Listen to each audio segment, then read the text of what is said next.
All right. Can I get a motion to come out of closed session, please?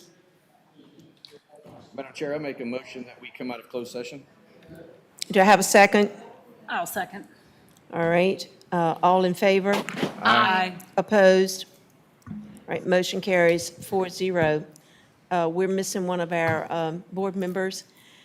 She's MIA. Y'all see her director to her seat? No, she's on a call. There she comes. Sorry, Michelle, we had to go on without you. I have no idea. All right. Yes. Yes. Let's wait. Whereas the Powhatan County School Board has convened a closed meeting on this date pursuant to an affirmative recorded vote and in accordance with the provisions of the Virginia Freedom of Information Act, and whereas Section 2.2-3712D of the Code of Virginia requires a certification by this school board that such closed meeting was conducted in conformity with Virginia law.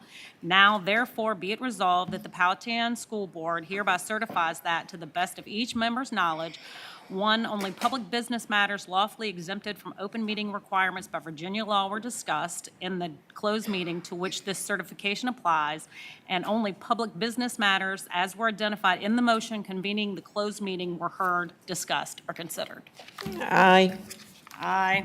Aye. Aye. Aye. All right. Motion passes 5-0. Thank you. Now, let's move on to our approval of the personnel docket and the addendums. Can I have a motion, please? Madam Chair, I make a motion that we approve the personnel docket and addendum A and addendum B. All right, now a second on that, please. I'll second. All right, all in favor? Aye. Aye. Aye. Aye. Motion passes 5-0. All right. Exemptions for compulsory attendance for student case number, Madam Chair, yes, Mrs. I make a Farr. motion that we exempt from compulsory attendance for student case number KD-FY26-1. All right, can I get a second? I'll second. And all in favor? Aye. Aye. Aye. Aye. Motion passes 5-0. All right. Request for exemption for the second one. I'll continue. Request for exemption from compulsory attendance of student case number RE-FY26-1. Can I'll I get a second. second? All right, and all in favor? Aye. Aye. Aye. You need to speak up, please, ma'am. Oh, you didn't hear me? Aye. No. Aye. Motion passes 5-0. And one more. Approval. Madam Chair, I request for exemption from compulsory attendance for student case number RE-FY26-2. I'll second. All right, all in favor? Aye. Aye. Motion passes 5-0. This workshop is adjourned, 5:57. We're switching right over to our next meeting, which starts at 6 o'clock.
I call the 6 o'clock school board regular meeting for June the 24th, 2025 to order.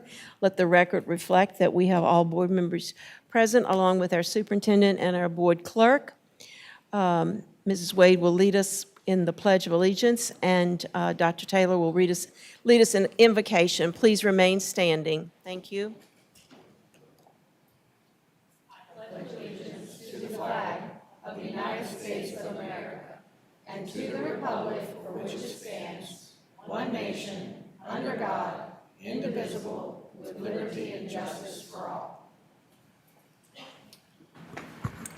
Pray with me, if you will.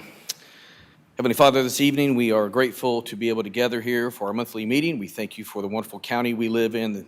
Lord, I'm thankful for the residents we get to represent. Pray that this evening would be good. Help us to listen.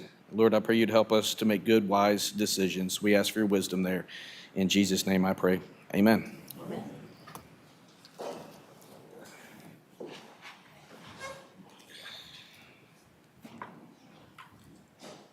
All right, and moving right along, we need approval of the agenda. Can I get a motion, please? I make a motion that we approve the agenda as written. And I need a second. I second. All right, all in favor? Aye. Aye. Aye. Aye. And opposed? Motion carries 5-0. Approval of the minutes. A motion, please. Madam Chair, I make a motion that we approve the minutes as posted. All right, and a second. I second. All in favor? Aye. Aye. Opposed? Motion carries 5-0. Review of bills and receipts. Any questions or concerns?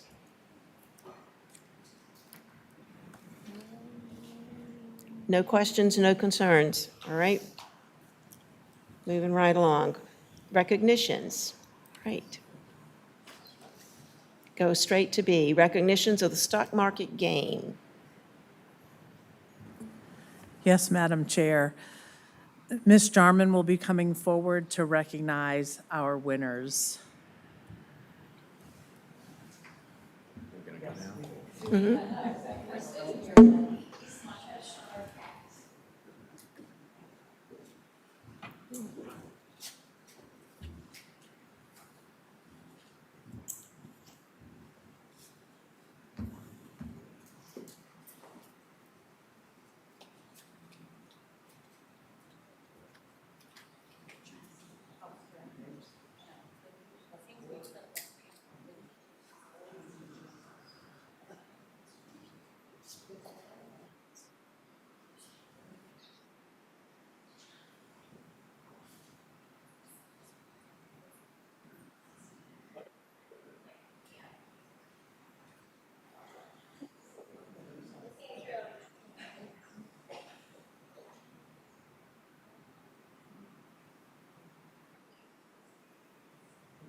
Test it. There we go. All right. So tonight we are recognizing the stock market game to recognize students for placing first.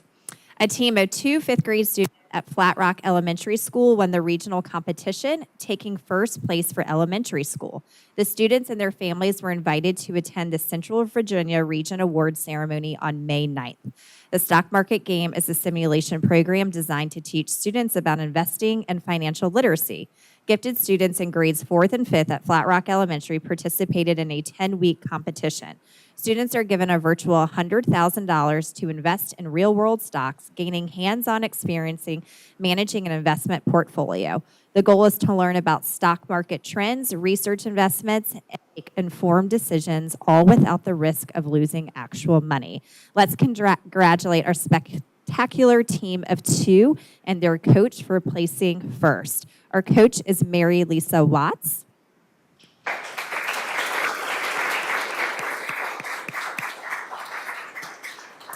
Our first student is Sam Thomas.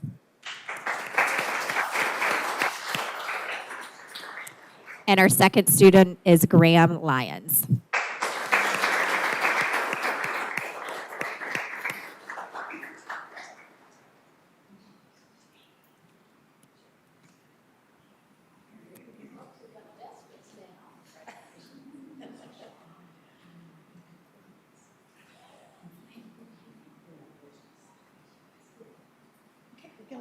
You'll take a photo with it?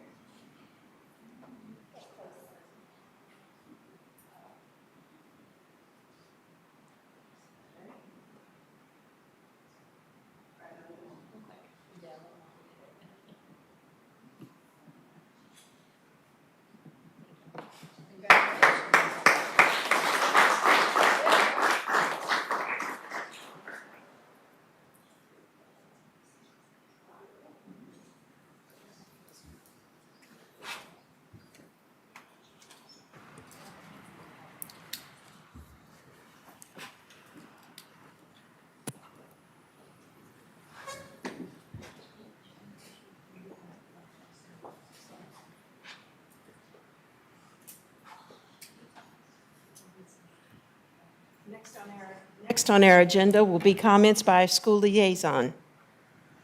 Hi, everybody.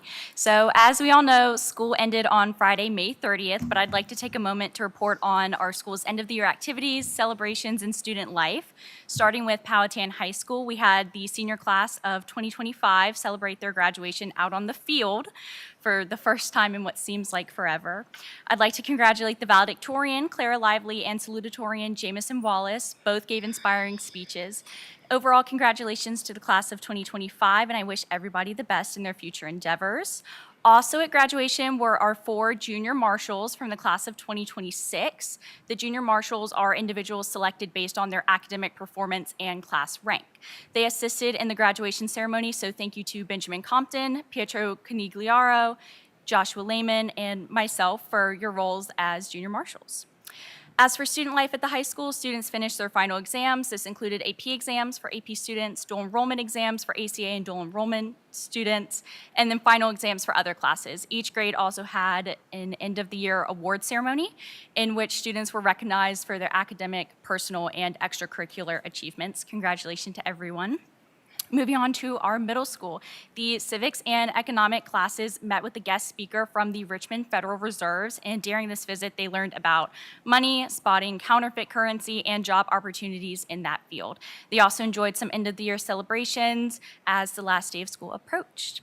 And then within our elementary schools, students had some end-of-the-year celebrations as well, which included classroom parties, games, and some lessons. One of those lessons was a part of the Innovation in Action series. So this was hosted at Flat Rock Elementary School, where students got to work collaboratively in an escape room game. They could also choose to work digitally on their Chromebooks if they chose. Overall, the Powhatan County Public Schools had a very busy end of the year, and each school engaged in something that was memorable. So from the last day to graduation and school celebrations, I just want to say a special thank you to the teachers, staff, family, and students who made this school year possible. So thank you so much. Thank you, Ella.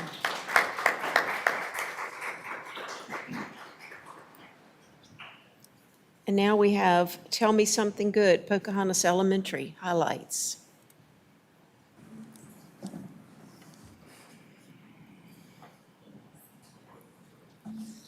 Thank you, Dr. Martin and Mrs. Carmichael for being here. Oh, and you too as well, Ms. Crum.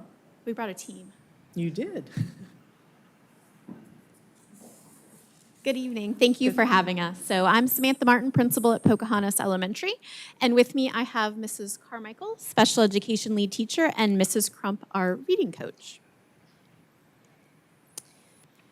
So at Pocahontas Elementary, we wanted to show you these are the ways that we support the PCPS strategic plan. So our goal is rigorous, intentional, inspiring student learning, and we do that through a focus on positive, structured school community, supportive community and family partnerships, and meaningful professional learning communities. And 2 things that we're going to highlight for you today. We have Girls on the Run, which aligns to student wellness in our strategic plan, and Reading Month, which aligns to academic excellence. So first we have Girls on the Run. This is an after-school program. Pocahontas Elementary had the program before and took a 1-year break, and it came back with us this year. So we had 3 coaches, Mrs. Carmichael, I was one of the coaches, and then we had a community member that volunteered as well. It's extracurricular. Parents sign their students up if they're interested. It's available to girls in 3rd through 5th grade. We meet twice a week for 90 minutes. The focus is not only on building and learning their running skills and endurance, but also it has a curriculum that they learn about growing self-confidence. We focus on building your star power and how you build each other's star power and help each other shine. So we talk about things like empathy and building friendships and how we work together as a team. And there's a culminating event with a 5K in Bryan Park. So all of the families and students came. It was a rainy day, but we all still went out there and ran. So it was really a wonderful event for the girls, really to show their resilience and what they could do at the end. Mrs. Carmichael is going to share a little bit about some of our pictures. So as you can see in our photos, up top on the top left, we have a photo of our girls doing their practice 5K. And many of these girls, this is their first experience on a running team. And we do focus a lot on the lessons and the community building part. So we kind of have to hustle to get those laps in, and our practice 5K is the first time that they've actually put in the 3 miles. And so we invite our staff and our parents to come out, and they take 5 big, long laps around our campus and the back of this campus, actually. And it's not easy. The terrain back there is a little tricky, but they were so proud of themselves. And it really just sets them up nicely so that when they get to that 5K that you can see in the pictures at the bottom where they have their race numbers on, where everybody's race number is number 1 intentionally, they're super ready for that celebration and just so proud of themselves. Our program is 8 to 9 weeks long, so they really have time to focus on each other and building those relationships. We're super excited in 2023 when the program was sent our way. And then after that break, when Dr. Martin agreed to let us bring it back, and then she participated with us. So our girls got to see their principal come out and be silly and put on those running clothes. And it was just a really great moment for them. So like she said, we focus on what's making them special on the inside, what their strengths are, how to build good friendships with each other, and then be good community members. So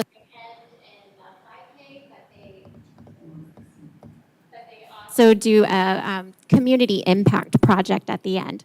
So our girls designed stars with special messages for all of the staff at Pocahontas, and they were able to deliver those throughout the building on Teacher Appreciation Week. So we're really excited about that, and our 5th grade girls are really excited because the middle school also had a Girls on the Run this year as well. So we have some eager 5th graders that are ready to continue that in 6th grade if they can. And then we also want to highlight our phenomenal reading month that is all of March at Pocahontas. So Mrs. Crump does an absolutely incredible job in spearheading this entire month. And it is such an amazing time. March in school can feel really long. So you're out of the winter, you're headed into spring break, and March is really the perfect time to have this. It was such an amazing whole school week. Included our families. So we did one book, one school. Thank you to our PTO for funding a book for every single family. So we read Cleo Edison Oliver, Playground Millionaire. If you've not read it, it is a great family read. So the main character is an entrepreneur. There are lots of lines through the stories about anti-bullying, how to be positive friendships. It's also cross-curricular, talks about financial management and how you build a business. So it really just interested everybody across the board. There was a reading schedule with our families. We had trivia on morning announcements. We had a jam-packed activity calendar with all kinds of dress-up days and activities. One of my personal favorites was Word Wednesday. So everybody had a label on with their word. So you would ask everybody what their word was. So all of our students got exposed to all these different words during the day. Also, we had the Richmond Squirrels came out, so Nutsy came. They do a Nuts About Reading program. Over 200 of our students completed their bookmarks with logging their reading and then earned a ticket to the Squirrels game. So the families were able to go with tickets, so we had pretty much a whole school event at the Squirrels game, which was incredible. We invited families also to come into school, so we had about 60 volunteer guest readers that came in throughout the month. We also we did a flashlight, drop everything and read, so the old school Dear time, and we're excited that will actually be coming back into our master schedule for school next year, so we'll have Dear time every single day for our kids.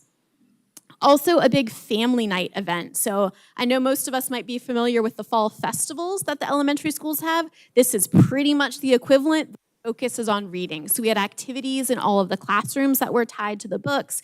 We have singing performances, dancing performances from faculty and students, a whole assembly the students attend. Our third graders did a wax museum to show off some of their research projects. So it really was a phenomenal event that we do every year. Of course, I don't know the date off the top of my head. It is set though for next year, but we'll make sure everybody knows when that is because we'd love to have you.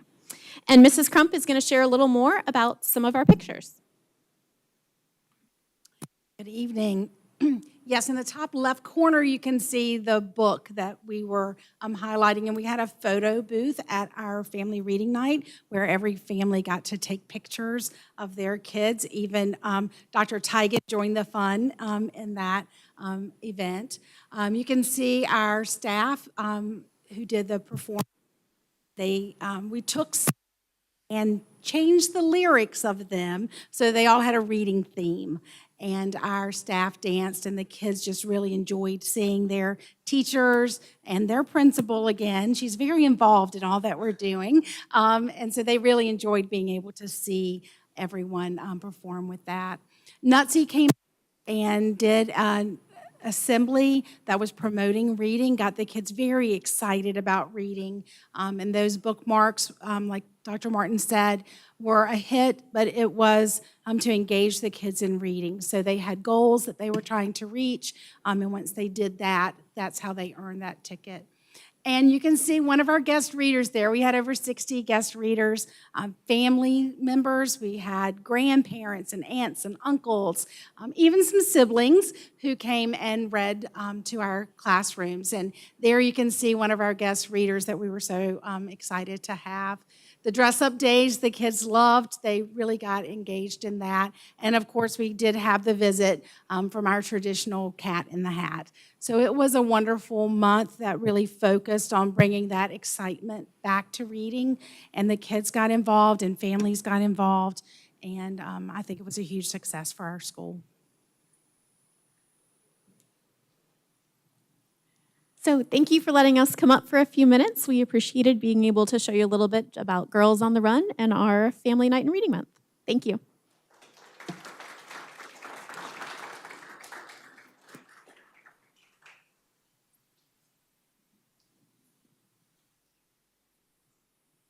Good.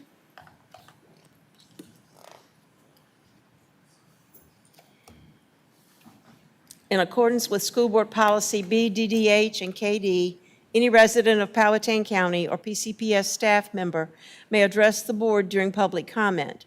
The board chair will call speakers who have signed up for the podium. Speakers must stay at the podium and wait to be recognized by the chair. Each individual will have 3 minutes, and delegations will have 5 minutes to provide their comments. Please respect this time limitation so others may address the board. And note, no one may sign up to speak and then relinquish their speaking time to another or previous speaker. A maximum of 30 minutes will be designated for public comment this evening. Please address your comments to the board as a whole, not individual board members, the audience, or the staff. Please remember by stating your name and complete address. The board requests that all speakers maintain an environment that promotes listening and respect. The board will not respond to any address issue, will not respond to or address issues raised by speakers during public comment. And speakers are reminded that the board chair is authorized to stop or remove any speaker who uses vulgar, disruptive, or threatening language. Your acceptance and adherence to these guidelines will be greatly appreciated. All speakers who wish to participate must sign up before the public comment period begins, providing their name and address. Speakers will be announced by the board chair to approach the podium, and only those individuals who have signed up in advance will be able to approach the podium. If speakers have handouts or information for the board, please give these to the school board clerk before approaching the podium.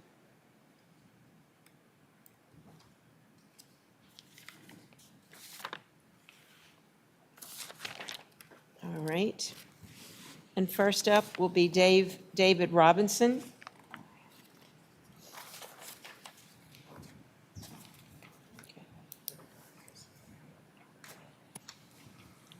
Welcome. Thank you, Madam Chair. Madam Chair, members of the Powhatan County School Board, my name is A. David Robinson. I'm speaking on behalf of the Powhatan County Republican Committee, and I'm going to urge this board tonight to look at three things. One, facility utilization, membership alignment, and leadership compensation. I want to talk tonight about repurposing the Pocahontas School. Three of you all have the ability to go back and change decisions it's made. This county, in the long run, will be able to provide a building for the administration, for our board, for community meetings, early childhood programs, and prevent the demolishing of heritage in Powhatan County. You know, there was a prayer tonight that said, we want to listen. I'm going to challenge you to not only listen, but to suspend your judgment. There's a difference between the two. The people in this county definitely do not want the building demolished. So I urge you to reconsider your decision. One of the things that can occur is that this board needs to work with the Board of Supervisors, take two members from that board, and an independent person, and let's decide what we need to do with that building. I challenge you to poll your residents in your districts, and you're going to find they do not want this building demolished. It is very much the heritage of Powhatan County. So I'm going to call you to action. One of you three can make a decision to bring that vote back. How do I know that? I was on that board one time before. You can do that. This board can change a past decision, and you all know that as leaders. Number two, we need to discontinue our relationship with the Virginia School Board Association. This board needs to move to the Virginia School Board Member Alliance. Many counties have done it, and it's extremely important as to the values of this county. I had an opportunity to go to a meeting, and I had an issue come up with my work that prevented that, and I would love to sit down and talk about how we do that. You can cancel that anytime. It doesn't mean we can start and then somewhere around September, October, make a decision to change. So I challenge you. There have been school boards, Bedford, Warren, Isle of Wight, Orange, Rockingham, Goochland. There's many school boards who are in conservative counties who are switching to the Virginia School Board Alliance. They meet the values of this county. Now, I don't know if it's true, but I understand that there's a move or a thought about, and we've got a great superintendent, a thought about increasing her salary versus overall our employees. You know, as a leader, and you are each voted to represent and lead this county school system. That does not send a good message to the teachers aides, the bus drivers, the maintenance staff, the cafeteria workers that only got a 3% raise. Bottom line, folks, is you're the leaders. And I would hope that if that rumor is so, that rumor is not true.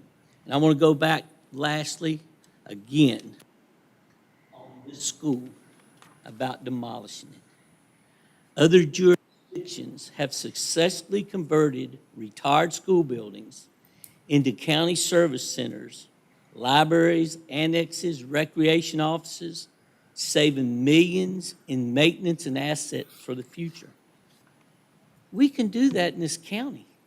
It's all about suspending our judgment, people. And it takes one person to say, let's reconsider this. So I call to action this board tonight to step up and do what the people of Powhatan County want. They do not want the building demolished. Ask the people in your jurisdiction that voted for you. Poll them. You're going to find out you're not in alignment with this county. And we're not in alignment as two boards, and we need to get together on that. So with that, I ask you to do three things. Consider each one of those areas I talked about, and please take action. You can do it. Thank you, Madam Chair.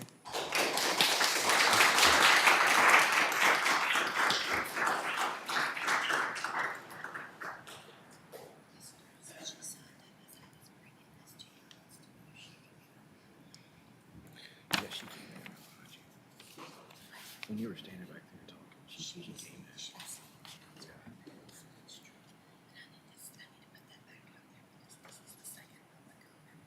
Oh, just put her down here, okay.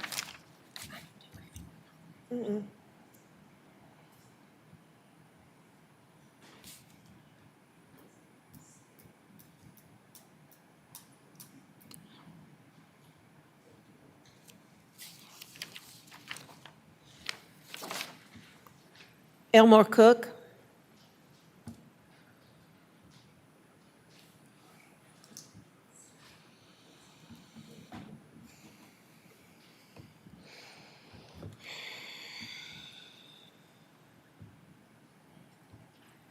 My name is Elmore Cook.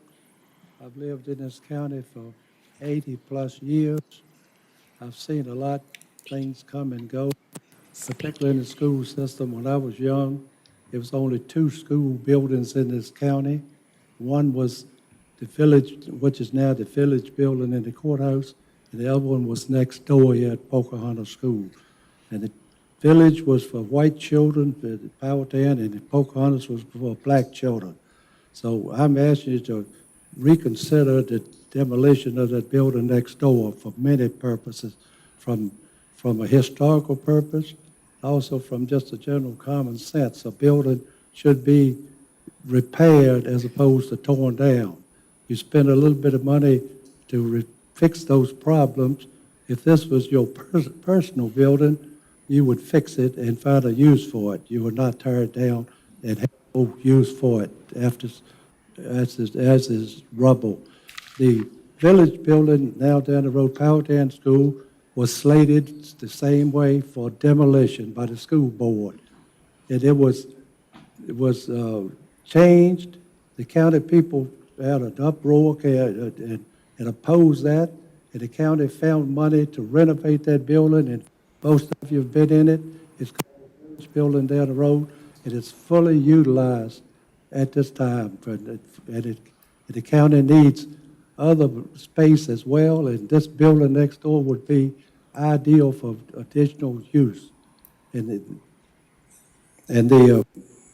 is also a historical building. This was the first black school in this county. Before that, it was 2-room schools for blacks and whites scattered throughout the county. So this was the first consolidated school, and the one down the road was the other one. So they shouldn't be taken lightly to just be torn down because we don't like the roof or the leak or whatever. Mold can be taken care of. Asbestos can be taken care of, and certainly the roof can be repaired. And back at Christmas time, I'm involved with the Christmas Mother as well. At Christmas time, we had 65 people over there in that back portion of the building, what used to be the cafeteria. And I asked them, look around at this building. Does it look like the roofs are leaking? No. Does it look like it's cold or damp in this building? No.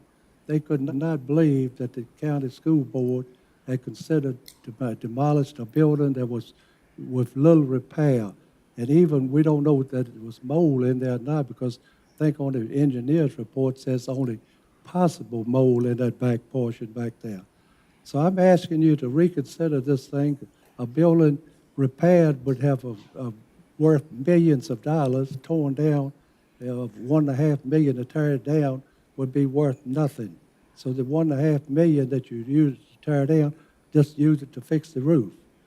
So the county, I've talked to many people over the months, and majority disagree with this building being torn down. And so I think you'll get some repercussions if you move forward with that building as slated. So thank you very much. Thank you.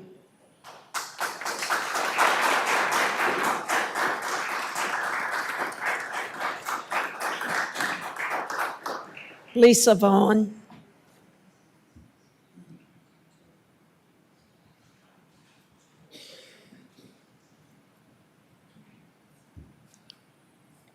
Welcome. And Lisa, would you give us your district, please? District 1. District 1, thank you. Good evening, board members and Dr. Teagan. The first point I want to make is that the majority of Powhatan citizens support the SBMA to represent our school board division.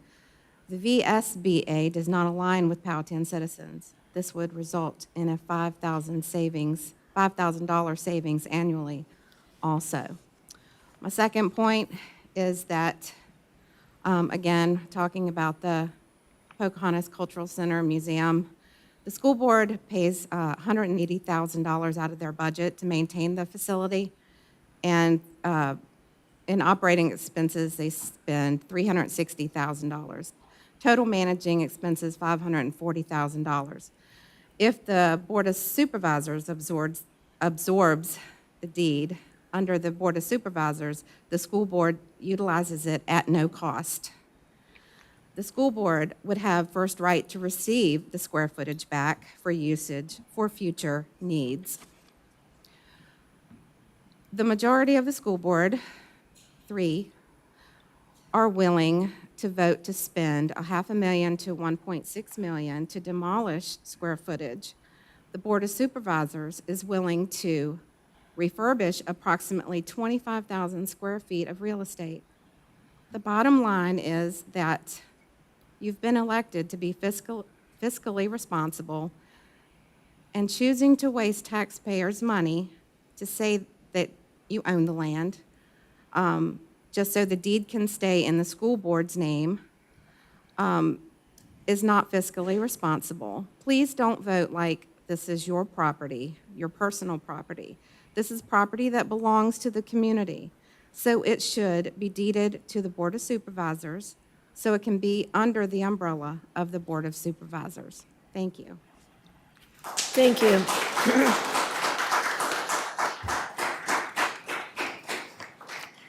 Connie Thompson.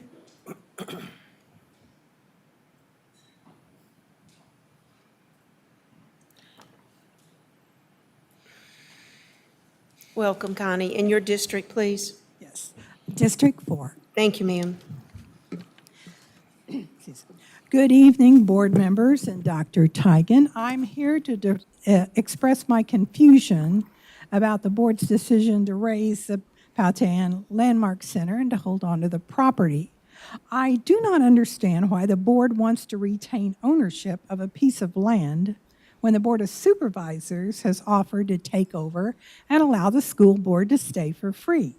Parts of the building can be rehabbed and used for community services for Powhatan citizens of all ages. I take advantage of the Senior Connections program at this building.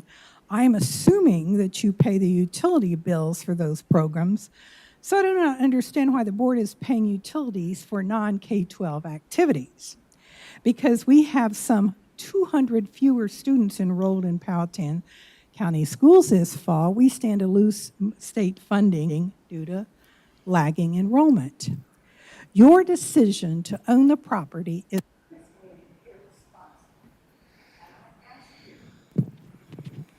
to reconsider tearing down the building, saving taxpayers at least $500,000 in ceding ownership to the county. Secondly, I urge you to join the SBMA, the School Board Members Alliance, which supports student success, data-driven decisions, and politics-free classrooms. Compare this to the VSBA, the Virginia School Board Association, which lobbies for woke agendas not supported by the majority of Powhatan parents, and which would cost taxpayers approximately $5,000. Again, fiscal responsibility. Continuing the theme of fiscal responsibility, it is my understanding, and I do hope I'm wrong, that legal fees for the end of April through May totaled $150,000. To say that I was flabbergasted is a gross understatement. I want to know who is minding the store. Why are you not all appalled and demanding answers? It's as though teenager Jenny has the credit card and is going wild buying clothes, shoes, and whatever else because daddy will pay the bill. No questions asked. I expect some oversight and some answers as to why and who are running up the lawyer's fees. At this venture, I'm not pleased with these irresponsible uses of my and others' tax dollars, and it's time to exercise some common sense and oversight. Listen to your constituents. Thank you.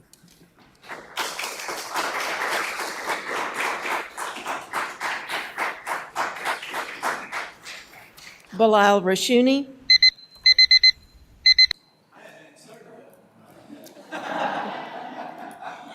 Your district, please, Bilal. 5, ma'am. Thank you. Excuse me, 1,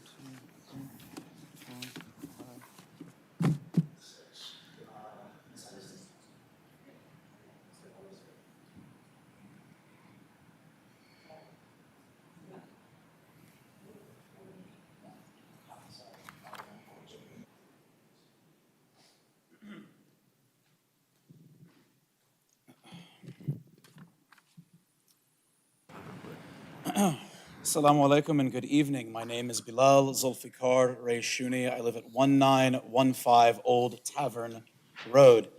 I know it's been a while since you've seen me. I do apologize. I've been very busy.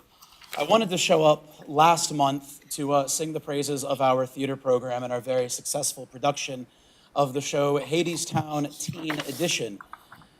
However, last month, on Thursday, May 15th, I was informed very abruptly and without any prior meeting and with no warning by the interim principal at the time, Mr. Aaron Buffner, that due to what he alleges to be a complaint from a person he received regarding the content of the play, I will not be welcomed back to Powhatan High School as the theater director next year. This, again, I should iterate, came with no warning. It came with no meeting. It came with no forethought. It came with no contact from my school administration. In fact, it came with no contact from my school administration at all throughout the duration of my production process following the similarly abrupt departure of Dr. Chris Sumner. Since his leaving Powhatan High School, again, I do not know what circumstances drove him to leave, I received zero communication from my administrative team at Powhatan High School, save for one email in the middle of March asking me what date and times the shows were, dates and times that had been confirmed as early as April of the previous year. I have been removed from my position due to a significant lack of administrative oversight and a glaring disinterest in this program I am attempting to grow and I am attempting to build. I am in front of the school board and the superintendent tonight to ask you to review what is now in front of you, my almost 4-page rebuttal, refutal, and rebuke of this decision. Of course, I'm asking this of the same school board and the same superintendent who just a month ago, at the direction of Human Resources, informed me that this lanyard that I have been wearing since I started teaching at Powhatan schools, due to recent events in the news, is now considered a symbol of terrorism, and I am no longer allowed to publicly express my own heritage. I am no stranger to bullying for existing. But now, my students and the program they love and the safe space that they have built and the culture that I am trying to provide for them has been put in jeopardy. As part of the meeting that I had with Mr. Buffner, where he informed me of this decision, the other admin in the room, Mrs. Cami Louth, made the following comment: "It takes a special kind of person to teach theater." I am that person. And after all of the work that I have put into this program, I would hope that you recognize that as well. For the first time, I am coming to you not in defense of anybody else, but in defense of myself and this program that we must preserve for our kids. Thank you. Thank you.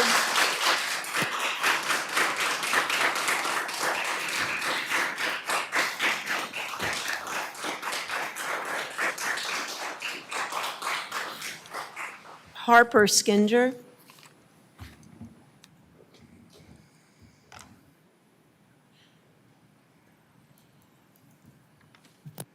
My name is Harper Skinger. I reside in District 3.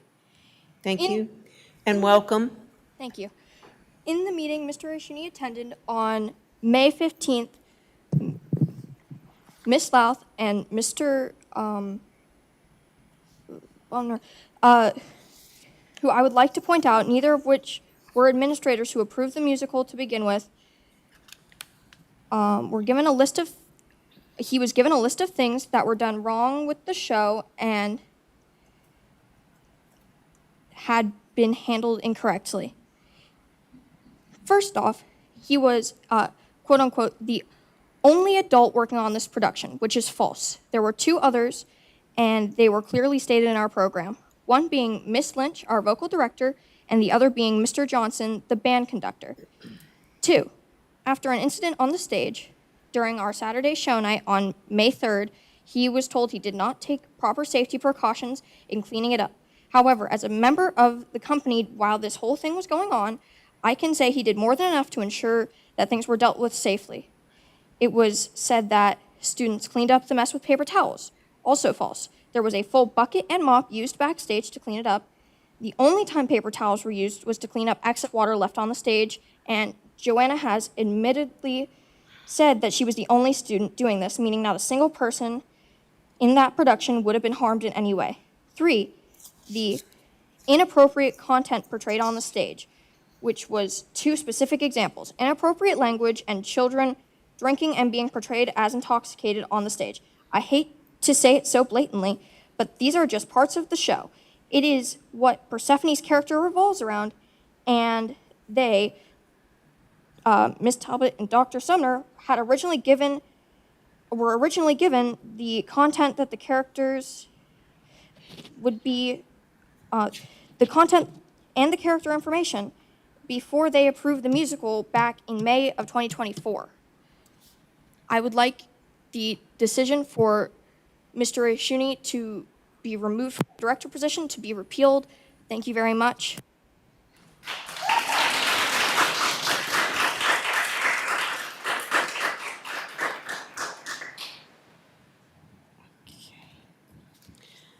Lindsay Morris.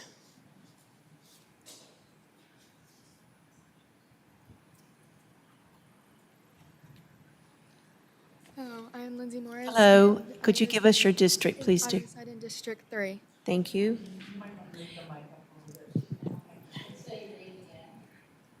I'm Lindsay Morris, and I reside in District 3. Director is defined as, quote, the creative team responsible for interpreting the script and guiding the entire production process from casting and rehearsal to performance. They oversee actors, stage design, costumes, lighting, and sound to create a cohesive and compelling performance, end quote. While they define a director and the work they put in, this is nowhere close to describing the dedication Director Maheshuni has put in every single day, at school and at home. The weekend before the show, he drove up to Northern Virginia, 2.5 hours away, to another high school to pick up the one motor that had enough power to make our turntable fully function. If he hadn't done this, the $3,000 classroom innovation grant that we were awarded to put towards the building our turntable would have been completely wasted. He would also stay after school on days we didn't have rehearsal to give students extra rehearsal times when they felt like they weren't caught up enough. Along with that, he stayed after rehearsals, which some days didn't even end until 6 or 7 p.m., and worked with students even more. You always hear teachers complaining about how they have so much stuff to do and they leave right at 3 p.m. or right after their practices are over, but we've never heard a single complaint from him being tired or not wanting to work with us anymore. He would put every single one of us before himself, which was sometimes worrying but was appreciated in the end. Thank you.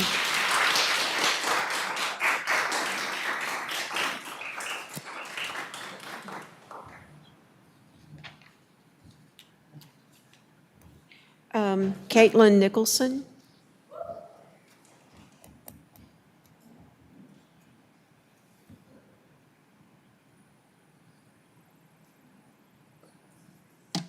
Welcome, welcome. And would you give us your district, please? Yes, my name is Caitlin Nicholson, and I live in District 5. Thank you, ma'am. And please feel free to manipulate that mic so that you come across loud and clear. Of course, thank you. Thank you. I recently graduated from Powhatan High School as one of the top 10 in class of 2025. My graduation gown was adorned with numerous medals and cords, but the one that meant the most to me personally was from the Theater Honor Society. I was a huge part of PHS Theater from the beginning till the end of my high school career, even serving as club president in my senior year. This past year was hands down our best year, and we couldn't have done it without Mr. Shuni. I had the honor of working alongside him as the associate director of Hadestown. I would consider this one of my greatest accomplishments in high school. Nothing made me more proud than knowing that I was a part of helping other students grow in their skills and confidence and find a community in theater. Mr. Shuni made this role of associate director possible for me, along with numerous tech and backstage roles that allowed even more people to be involved in theater. Many people here today work in education, so I'm sure that you can relate to the absolute joy of having the next generation presented with opportunities that you didn't have. This lit a spark in me to continue finding ways to educate and help lift others up in my future career. So it was a shock to me when Joanna told me that Mr. Shuni would not be able to return as PHS Theater Director next year due to Mr. Buffner and Ms. Louth's decision. I saw firsthand the dedication to this show that he had while I worked alongside him every day. Thanks to Mr. Shuni, we were able to get a working turntable, perform our second musical in almost 20 years, and provide scholarships to 9 students. One of the reasons cited for his removal was inappropriate content in the show, which was listed as inappropriate language and alcohol depictions. However, admin was provided with the full script and materials for the show all the way back in May of 2024 before production began. And it sounds to me like admin found an issue with the contents of the show rather than our director. Mr. Shuni did not change any of the content from what was written in the show. Therefore, it ultimately was admin's responsibility to ensure that the show's content met their approval before the show was performed in May of 2025. I simply do not understand why Mr. Shuni should be removed from a role where he was able to inspire, educate, and support students because of these reasons cited by admin. I asked the school board tonight to review this decision as Mr. Shuni made a huge positive impact on PHS, and I believe he can continue to make a difference in this position. I know that he made a difference for me, and I know I was really looking forward to seeing what PHS Theater will do in the following years, even though I have graduated out. I care deeply about the people that I'm leaving behind here in Powhatan as I go on with the rest of my life, and I really do wish them all the best, and I believe that the best for them would be to have Mr. Shuni continue on as their director. So thank you for your time. Thank you.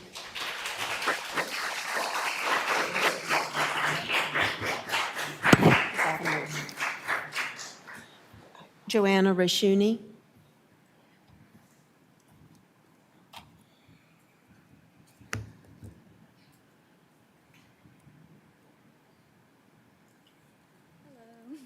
Hi, again, your district, please. I reside in District 5. Okay, and please feel free to manipulate that microphone so that we can keep up with what you're saying loud and clear. Thank you. I've come here to discuss Powhatan High School's theater group along with, as you can see, many other students. This past May, we performed Hadestown Teen Edition. I have been a part of theater program for 7 years since my 6th grade year, and I had the honor of working as choreographer alongside my older brother, Mr. Bilal Reshuni. When my brother arrived home the night of May 15th after his meeting with Miss Louth and Mr. Buffner with the news that he had been stripped of his title as PHS Theater Director, I had never been more hurt for somebody. And not just because he's my brother, but because I know the dedication he put into this production and the unfair treatment he had been receiving the whole time. They took from when the show went on May 2nd to May 15th to strip him of this title. It took from my first email with PHS admin on July 17th, 2024, to somewhere around the beginning of April 2025 to do something about a certain Powhatan High School coach. I understand this is a bigger rule and takes more time to go through the process. However, it does not make sense to me. This coach was unfairly treating every single person on her team, including the coach working alongside her, in ways I cannot even begin to describe in front of so many people. And it took 9 months for somebody to do something about that, yet it only took a week and a half to take his title away from him. Someone who never unfairly treated a single student during this production. He built a special bond with every single person he worked with. He took the time to get to know everybody, the band, the cast, the crew, every single person in this production. He made sure everyone was safe and comfortable with what they were doing, and if they were not, he did not put them in that position. He directed our Fall Competition 1 Act in November of 2024, and then Hadestown in May of 2025.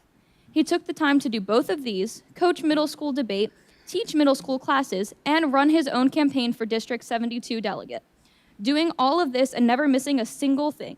If that isn't the dedication that y'all are looking for, I'm not sure what else you're gonna be able to find. Thank you so much for your time. Thank you.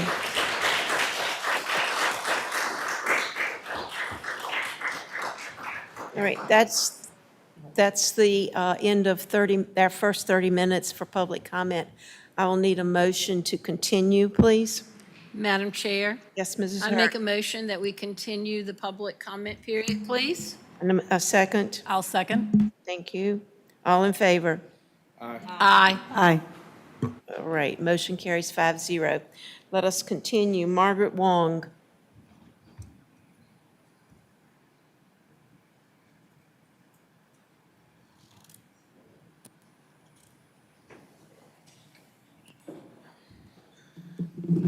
My name is Margaret Wong. I live in District 3. Thank you, ma'am. I was a software engineer, and I travel for my job constantly. After I retired 7 years ago, I decided to get to know my community, so I started going to Community Matter at Landmark. I participate in one of the programs called Humble Bee, which is a group of seniors getting together, taking a donation material and turning them into a beautiful blanket, and turn around, Community Matter turn and donate it into a children's hospital and VCU.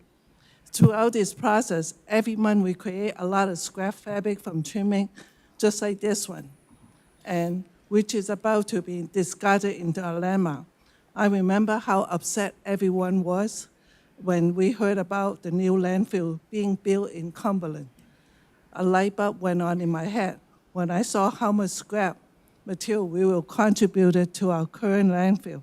I told my fellow Powhatanians, don't throw them away. And I took it home to turn them into this beautiful tamale ball. It all made from the scrap fabric. We all have to do our part to reduce the landfill and reuse and repurpose what God gave it to us and make the maximum use to benefit the community. Please seriously reconsider not to tear down those buildings.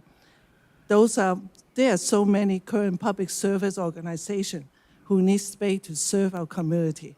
Please consider don't create a beautiful thing into a pile of dirt. Thank you. Thank you.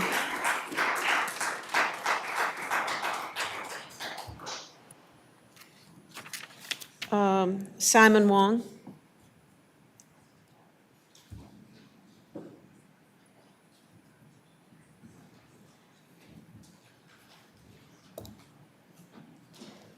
Welcome. Hi, thank you.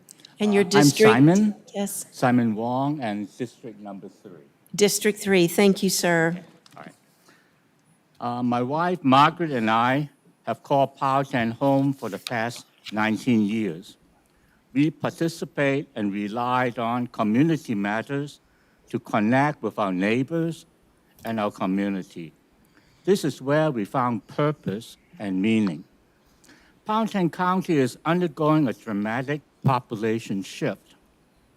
Our 65-plus population has grown from 3,461 to 6,330 between 2010 and 2022.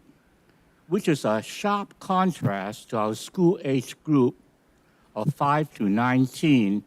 This group has declined, the population declined from 5834 to 4830 in the same time period. 1 in 5 of us is over 65, which is 20% of our population.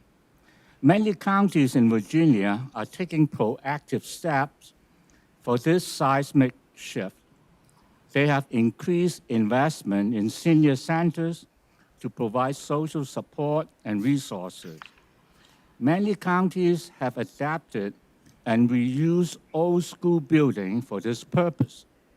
It so happens we can do the same here in Powhatan.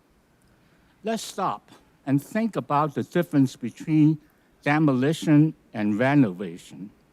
Renovation or adaptive reuse is a sustainable practice. It reduces demolition waste that would end up in landfills and will contribute to pollution and overburdening our waste management system. There's also air pollution and groundwater contamination from runoff during demolition.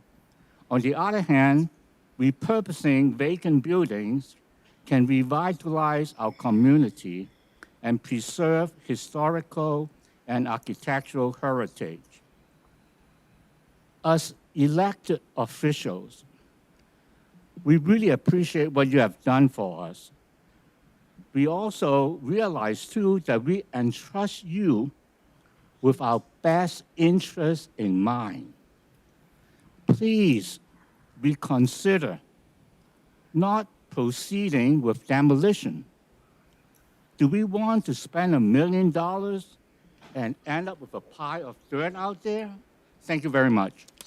Thank you, sir.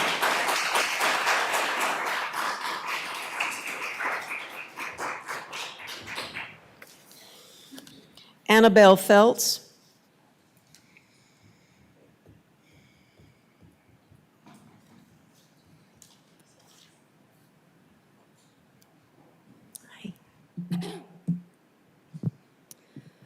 My name is Annabelle Feltz. I reside in District 3. I am not allowed to say many things that are intelligible, so thank you for listening to me. However, I do not apologize because everything I say comes from the depth of what's important to me. I've been acting for Director Mr. Rayshuni since 8th grade, and I'm next year's Vice President for the theater program.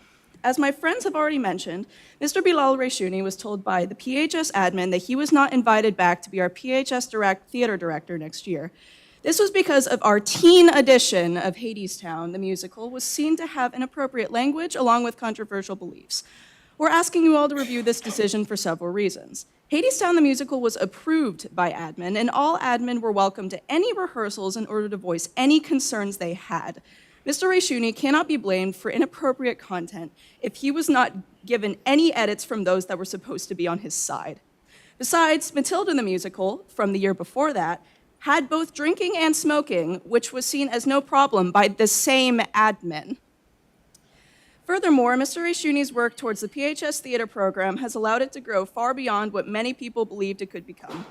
Our Hadestown set was the largest set we've had in recent years. Mr. Rayshuni encourages students to be the best they can be, both in theater work and the following Powhatan beliefs of being kind, respectful, and dedicated, the beliefs that we all stand behind. I've had several students tell me that they won't return to the theater program if Mr. Rayshuni leaves, and the environment that the Hadestown program introduced made them feel safer and more welcome than anywhere else in the educational environment. Mr. Rayshuni cultivated that environment. Overall, the action of not inviting him back to be a director next year is a neglect of the performing arts and a neglect of those who care about them. When I began crying during a rehearsal, he made it a priority to pull me aside and speak to me. He made me realize that my passion was worth something. He made me realize that I was worth something. I know he's done that for every other person who has walked through our auditorium doors. Please review the decision. Thank you.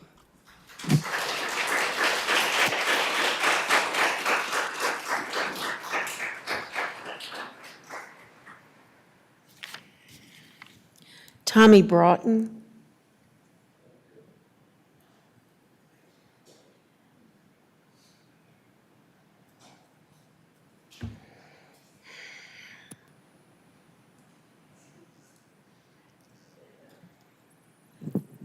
Good evening. I'm Tommy Broughton, 2452 Jude's Ferry Road here in Powhatan, where my wife and I have lived for the last 53 years. I am here tonight to ask you to please reconsider your decision about the destruction of this building, the one right next door. There's an awful lot of history right here on this ground. This building has been a big part of the county for many years. Both of my boys graduated here, went through that school, and I hate to see it torn down.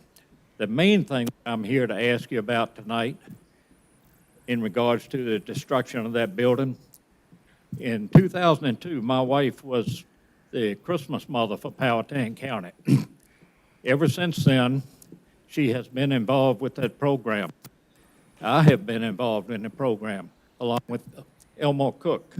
We have been a big part in the delivery of Christmas items to the families. This year, there were over 600 people served with that organization. October through December, my wife will leave about 9 o'clock in the morning. I'll see her again in time for supper.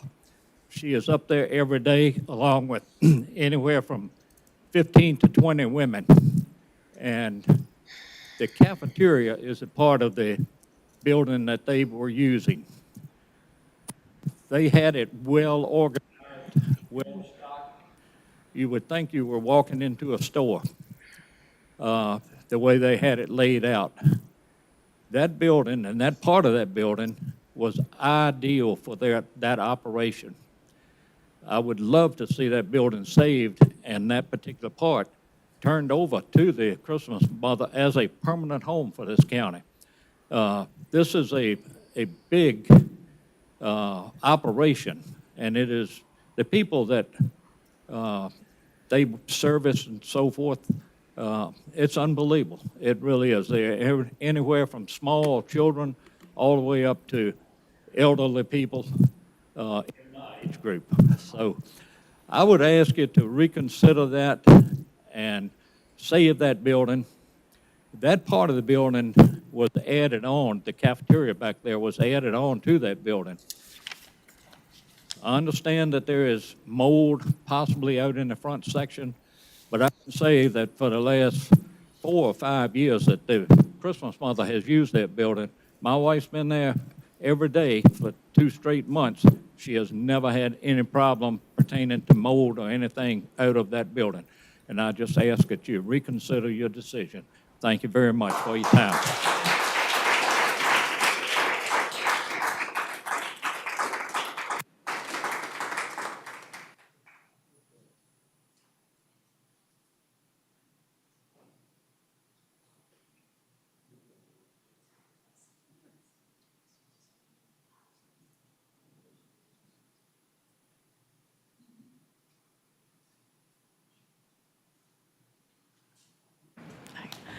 We're going to take a 5-minute break. The chair needs a bathroom break. Sorry.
That might not have been 5 minutes, but we'll start as soon as everybody gets back in their seats.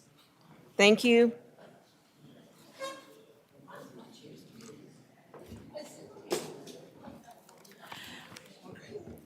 All right, next speaker will be Cody Wales.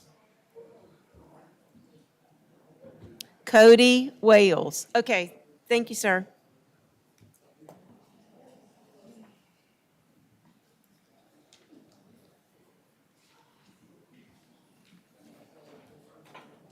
Okay, I'm Cody Wales, and we live at 3053 Maple Lake Road. I'm not sure exactly what district it's in, but we've been here only 3 years. We're still learning. 3? I thought it might be 3. We enjoy being here. It's a great place to live. I do have some concerns. When I was growing up in Texas, we had an old high school, and I thought it was still dilapidated and needed to be replaced. A tornado took care of that. It disappeared overnight. We didn't have a high school. We had to build a new one. The high school here is still in good shape, relatively good shape. It's important that senior citizens, particularly seniors like we are, have access to classrooms, to other facilities, so that we who are a growing part of the population can get together, make friends, make contacts, and improve our lives. We have programs here like over at Community Matters every week, and that program has grown, and more people are attending. We have people over here, or spaces over here, which could be used if they get some updating, could be used for people who are homeless, people who are down and out, people who may need a place to stay now and then. Might consider that as another alternative for the use of the property rather than tearing it down. The opportunities are here. We've got people who are in need. We've got people who want to come back for classes, who enjoy company with other seniors. I think it's just a wise move to keep the building and try to improve and update it rather than tear it down. That's my cause. That's just. I'm sorry to come in at the last second, but I think it's important that seniors here have an opportunity to mingle together, to get acquainted. It's been a big boost for us when we moved here from Kentucky. We didn't know a soul. Meanwhile, we've made some really good friends, and we have some excellent programs, and we need to have that for the seniors and for people who are in need. Thank you for your time. Thank you, sir.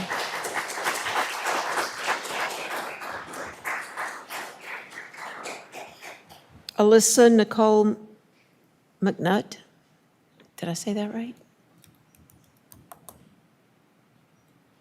Did I say that last name right? Thank you. District 5. Thank you, ma'am. I am here to talk about how amazing Mr. Ray Shooney is, in hopes that he will be allowed to return next year as our theater director.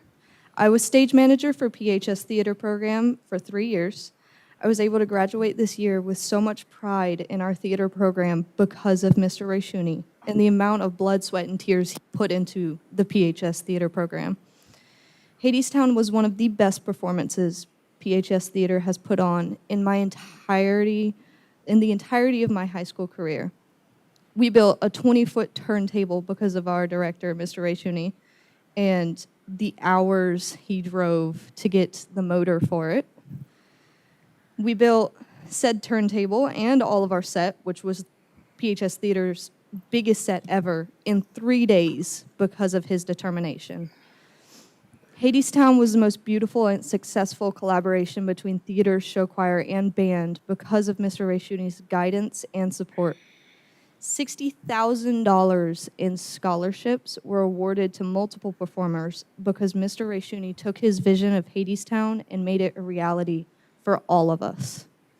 I can say with confidence and absolute certainty that Mr. Rayshuni has been the best thing that has ever happened to PHS Theater Program, and all of his students can agree with me when I say that we are praying that he returns as our director for another year, because he is the best director we have ever had. I would also like to mention that the reasons for him being fired with the inappropriate language and alcohol use is completely unreasonable, because Alice in Wonderland had a smoking caterpillar. Matilda had a student who was smoking for the entirety of the show and was abusive to his daughter. And for neither of those shows did either of our directors get reprimanded or fired for it. So why is it Hadestown? Thank you. Thank you.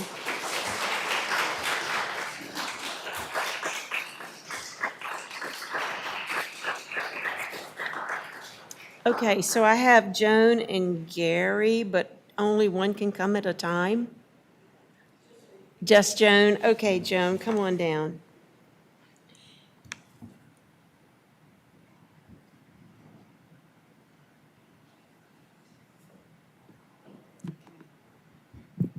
I'm Joan Biggs. I live at 3925 Grove Tavern Lane in Scottville, the over 55 community, which we love very much. But what we really love is coming here to the building and participating in community matters.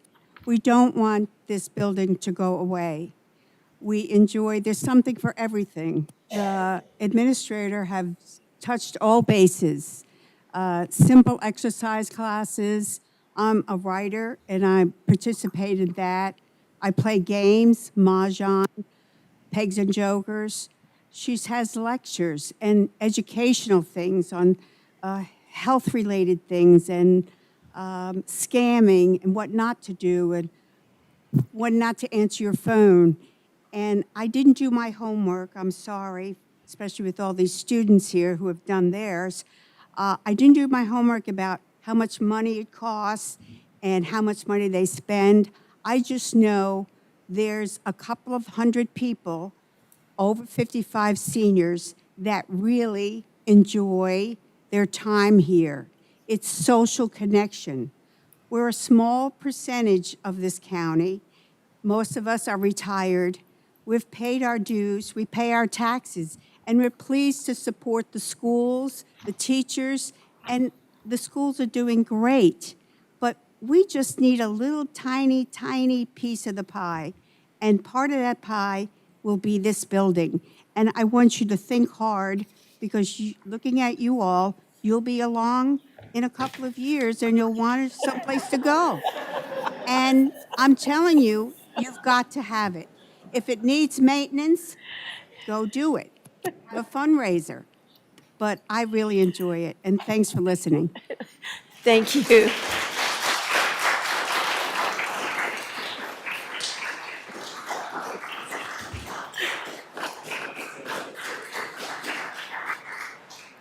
Abel Harris.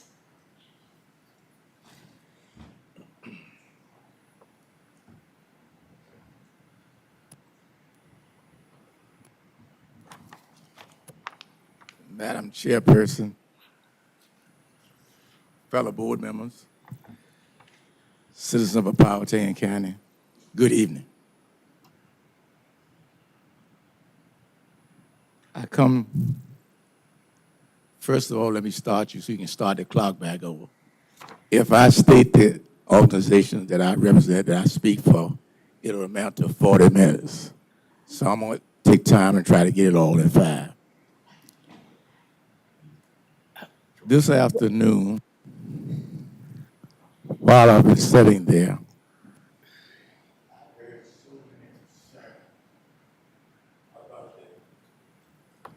did I get muted? I've heard so many concerns about so many things in Powhatan County and this building. The most affected one was the one that I heard from Mr. Cook. Because this building means to me everything that he stated. I'm a product of Shiloh School over on 711. And I came to Pocahontas in the 2nd grade. I marched across the stage right here and received my diploma. This is an historical building, and it means a great thing to the citizens of Powhatan County.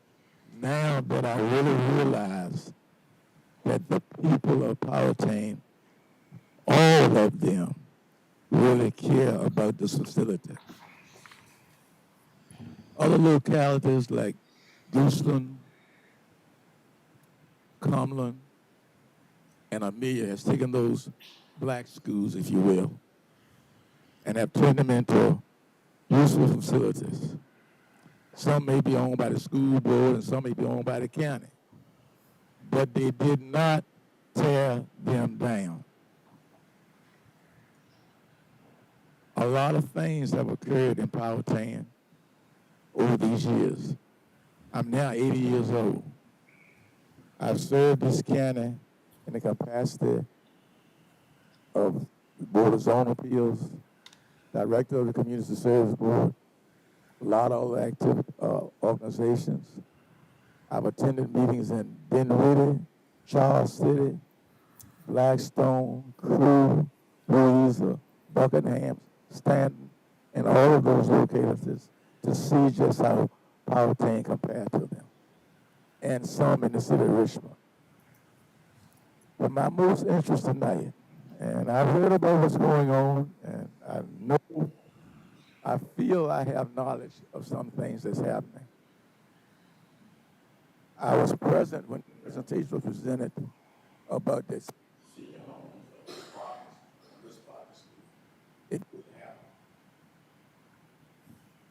I don't know just what your plans are, but I pray that you save the school and make it a useful facility for all of the citizens of Powhatan County. Thank you. Thank you.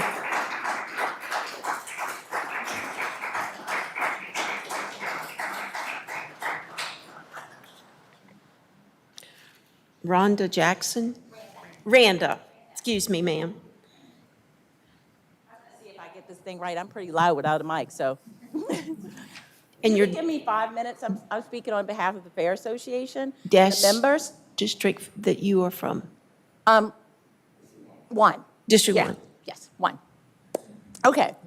I only had really planned to speak about the. Could I stop you just a minute? Okay. I'm sorry. You asked for additional time. Yes. Oh, okay. Well then, all right. 3 minutes is fine. I talk fast. Okay. It's okay. Fill out the form for next time. Okay. Well, I hope I don't have to do it next time. There's always a next time. I normally go to bed at 6, so you guys have really made me get up out of my bed because I work at midnight. So, all right, we can start the clock now. Okay. Thank you. I had only planned to talk about just the one thing that everybody else has been speaking of, but when I heard about this teacher, that's what's happening here, and I really got emotional, and I laughed when she talked about the smoking caterpillar. That was funny. But if you don't have a parent up here complaining or students up here complaining about a teacher, then it's probably something personal within the administrative staff. When I was in corporate America, when that happened, we just had a mediation, and we put people in different areas so that they could still work together for the good of the kids or the good of the corporation. But we never got rid of them. Now, if what he said is true about what he pulled out of his pocket and things were going on, I'm not saying it's, that's really shaky, and I wouldn't say he'd make a threat, but I would be making appointments because that's not good, and I don't believe that's where we are here in the community. So we need to really think about if we're really asking people that I mean, back in the day, this natural hair of mine, when I was wearing a curly, was not acceptable. Everybody was like, press that stuff. But if we're doing that, we need to stop, and we need to think about that, because you're opening yourselves up for a liability. It's not about a threat. It's about making appointments, and those appointments can turn into, like, spending more money. So now I'm back to this. My dad went to the school here. I graduated with your son, Scott. I'm part of the Fair Association, one of the longest running black organizations in the county, 106 years. I worked my behind off with a whole bunch of other people that don't even look like me and support me. So when I think about this, and I remember a couple of years ago, you guys were talking about tearing this place down, and I want to say, I'm not even naming the organization, was talking about putting senior homes there, and then you rejected that. I understand your reluctance with giving it back to the Board of Supervisors, because Lord knows, we've been in front of them a million times. We did workshops. They were giving us $5,000 for toilets, generators, and the tent. Soon as the board changed, that went away. For over 15 years now, we have gotten not one penny from the county to support the county fair, which is unacceptable because we are the official county fair. So I understand your reluctance to not give it back to them because you don't know what they're going to do. This board might be on board, but next year, then they gave the War Memorial thing. They bought the War Memorial, then they gave it to an organization that was not a 501c at the time they gave it to them. They had to get approved, and then they threw the Christmas Mother out. I was furious. Now the Christmas Mother's here. Perfect place for her. And now you guys have thrown her out. She's found another place, but she's still got too much stuff. She needs that spot. She needs that as the headquarters, and this is her warehouse. We should not do this, not only because it's historical. We might not have the historical marker, but it is history. It matters. And it doesn't just matter to people that look like me. It matters to people that look like everybody in this room.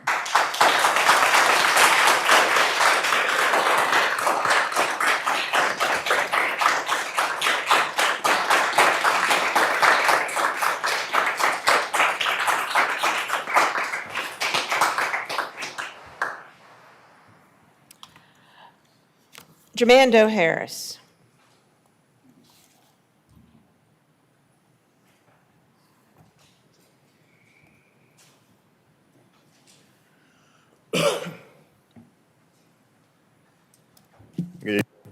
Jermando Harris, 5th District. Here today, so happy to hear so many people wanting to save that school, the building over here. And if you're listening to them, then you will save this building. Demolition, why? I don't know why you want to do it in the first place. Okay, it has historical value. The heritage. I went to the school when in the 60s, and if you would tear that down, you're tearing down history. It might not be a historical landmark like this maybe, but it's still historical. And Mr. Taylor and Smith, in 2022, you voted to give this school, this property back to the Board of Supervisors. So why are you changing your mind now? Give it back to the Board of Supervisors, allow them to do something with it instead of turning into a bunch of rubble, dirt, or whatever you're going to make. I don't even know what the plans were to make it. But give it back to the Board of Supervisors. Work with them. If it's some personal issues you all have with the Board of Supervisors, get over it. Get over it. Get back to doing the job that you need to do. Okay? Listen to these people. Listen to the county. Listen to the community members. There's so many things that can be done with this building. So I ask you to listen to them, and if you're listening to them, then you will vote to rescind the demolition of this building. Thank you. Thank you. We have one more. Go ahead. All right. We are at the 30-minute mark, but we only have one more speaker, so if you will indulge, will Megan Baker come forward, please, to speak?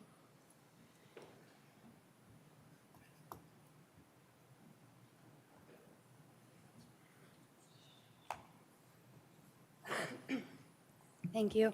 My name is Megan Baker. I'm at 3863 Howell Road in District 5, and I'm here to address the horrendous bullying issue that's going on in our county before it's our children next.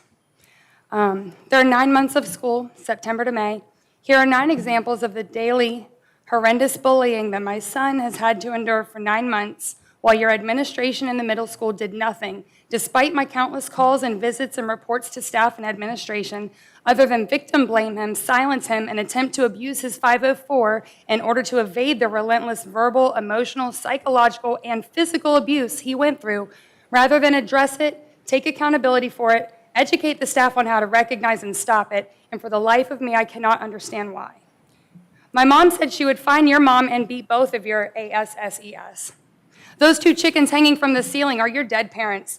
He got jumped by 3 boys at once in a locker room, and he got suspended for defending himself. He was physically grabbed and restrained by a male teacher of your school, while he was trying to leave a class peacefully, which he was instructed to do and had permission to do so in his 504. He was told by Mr. Innes, in regard to a bullying putting his hands on my son's leg, that he could catch more flies with honey and asked the bully nicely not to touch him. Ranch was thrown on him in the lunchroom. He went to counseling to get help. Counseling dismissed him and told him to go back to the lunchroom and find administration. My son protested not to be sent back because that's where the boy was and he was sure he'd get in a fight. They sent him away anyway, and my son went into the bathroom. The boy followed him in there, called him the B word multiple times, and my son had to fight his way out. Guess what? He was suspended again for that too. He was told by staff when asking for help that, Grayson, everything is always made about you. He was smacked across the face in the computer class with a mouse pad so hard that he had red marks and swelling on his face at the end of the day when I picked him up, and the teacher had no idea that it happened. He was stabbed in the chest with a pencil. The kid was back in school the next day.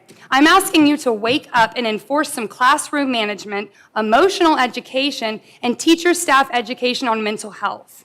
Kids are throwing food across the classrooms, playing leapfrog, posting it on TikTok during school, cussing, vaping, etc. My son will not be the next child that takes their own life because he was not only disempowered, no meaning to that empowering up above your head right there, but also ignored, dismissed, and punished for his cries for help and attempts at defending himself when the school did nothing. Autumn Bushman of Roanoke took her life because they didn't do anything about her getting bullied. John Tyker of Amelia took his life, and then they wrote his name all over the bathroom stalls, and they had no consequences. Additionally, I need to say, the man sitting back there that I've heard all of these kids talk about is my son's favorite teacher, and the only reason he fought to stay in school when all of this abuse was going on. I'm standing in front of 7 adults who began this meeting by stating they would not tolerate the same language that my 14-year-old son was expected to tolerate while trying to get an education. You have fancy charts, pyramids, and everything else on what's supposed to happen when bullying occurs. How does that work when nobody will acknowledge the bullying that's occurring? Instead, they move the bully's seat away from the victim, tell the parents of the victim next time it happens, their child shouldn't have been on that corner of the room where they moved the bully. So, when I read you this next list, you can just move my seat. Bitch, pussy, faggot. That's why you have 2 moms. You're the reason your dad killed himself. I'm going to kill you and send you to be with your dead dad. I'm going to run 30s on you. Hard R word. Bitch, you look pregnant, ugly, dirty, grease boy, Gayson, fuck you. Fuck you, fuck you, fuck you. These kids can't have an approved production by this teacher who is the only reason my son tolerated that shit. Y'all don't want anybody having vulgar language in here when there are children dying from this. And my son gets told, you catch more flies with honey, ask them nicely next time. Fix this. I don't know how much it costs to tear this building down. Put that money into educating your teachers, putting more staff in the classrooms if you can't handle these kids. Because the next kid that passes away and takes their own life in this county, it's going to be on all 7 of you if you don't fix it. Thank you for your time.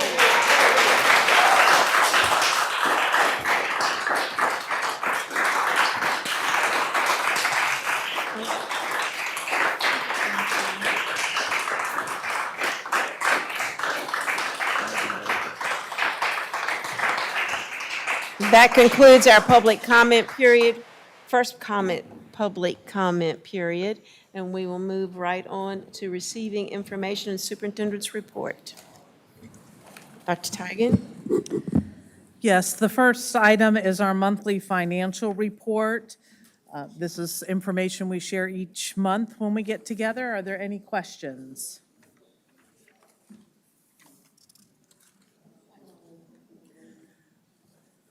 Do we have any comments or questions from board members on the financial report? Madam Chair, Ms. Hurd? one quick question. Dr. Tigan, I know all the bills can be delayed coming in, but do we feel like we have enough funds to cover everything, that we're not going to end up in the red for the year? Yes, ma'am. At this time, we feel that we are fine, that We we, maybe have a little surplus left over, we're cushion? hoping to have a little to put into CIP. Yeah, that's what I was hoping for. Thank you. You're welcome. The next item that you'll see is the policy and regulations updates. There are two sets this evening that we're sharing with you. The first is based on our normal review process of policies. We are required to review policies every 5 years at a minimum, even if there are no changes, or there might be instances where we are making changes, or the board has asked us to make changes. This first set of policies will be out for public comment until the August 12th meeting.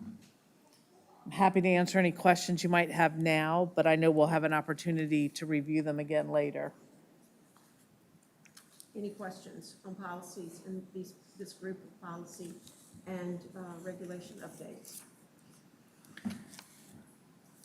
Hearing Okay. none. The next set of policies are ones that are a direct result of legislative changes. And so these are ones that we don't have an option of changing. However, we do still review them with our Powhatan lens. And these policies we are asking, along with the policies that we shared in May that have been out for public comment, we're asking for approval in this meeting during consent agenda so that they can be in place and communicated to our families and our staff before the first day of school.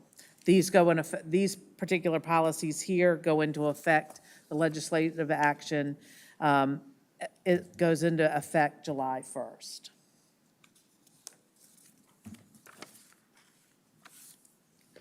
Do we have any questions from board members on this group of policies?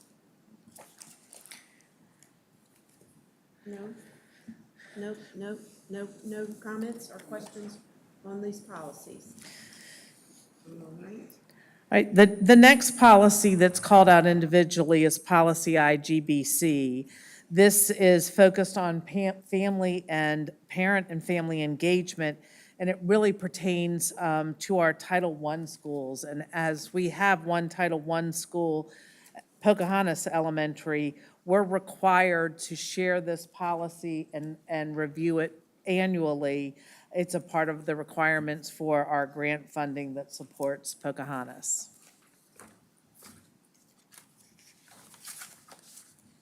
This is our parent and family engagement. Yes, ma'am. Any questions or comments by any of the board members? I serve on the advisory committee with this Title I group.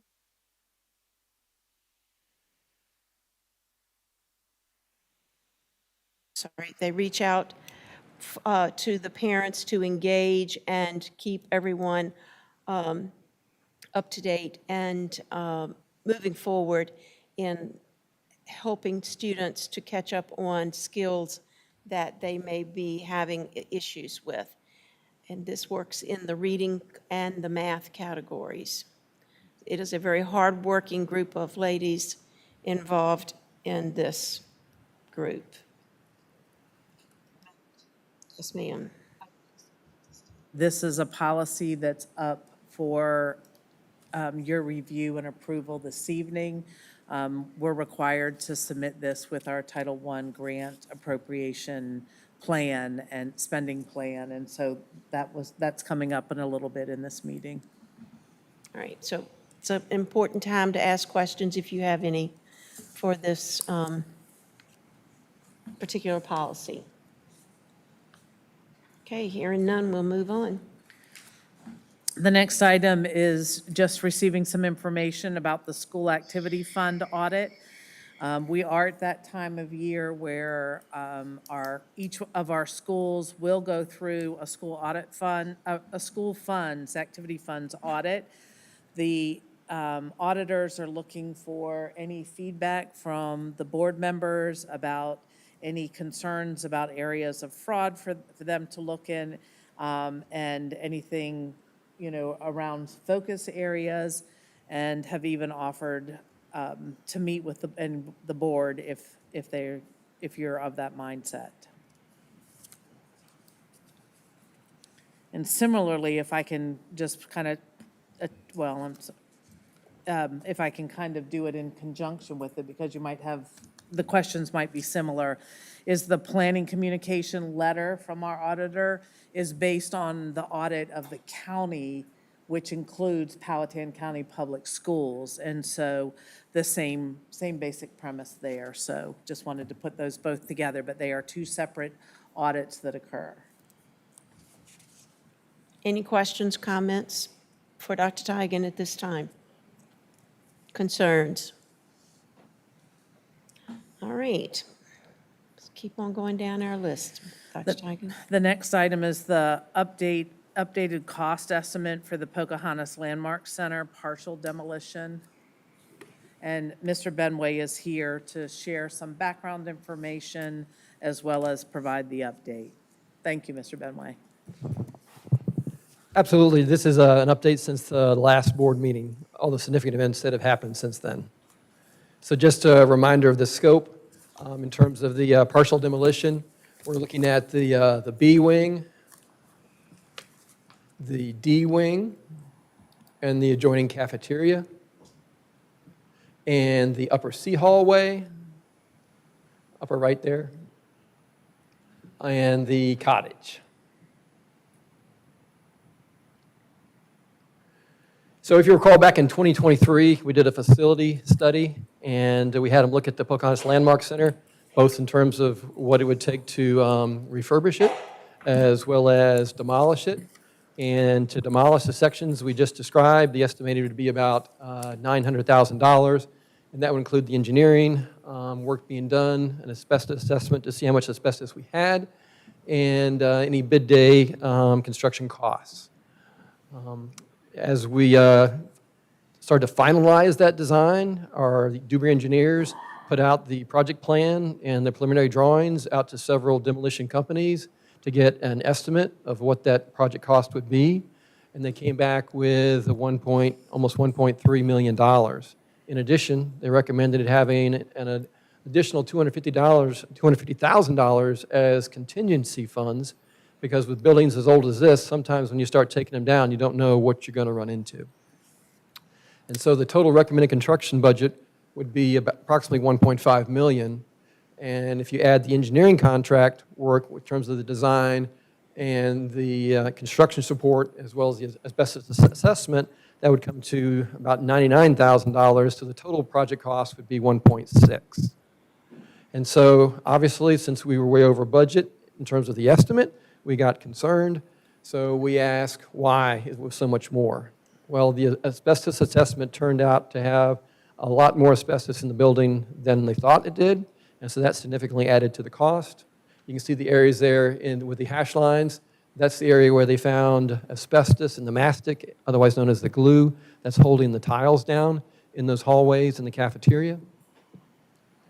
In addition, we found out after further investigation, a number of the power lines, as well as the fire control sensing lines, as well as the lines that control the fire pump house, the well house, provide power to the chiller and the gym, all run underneath C wing.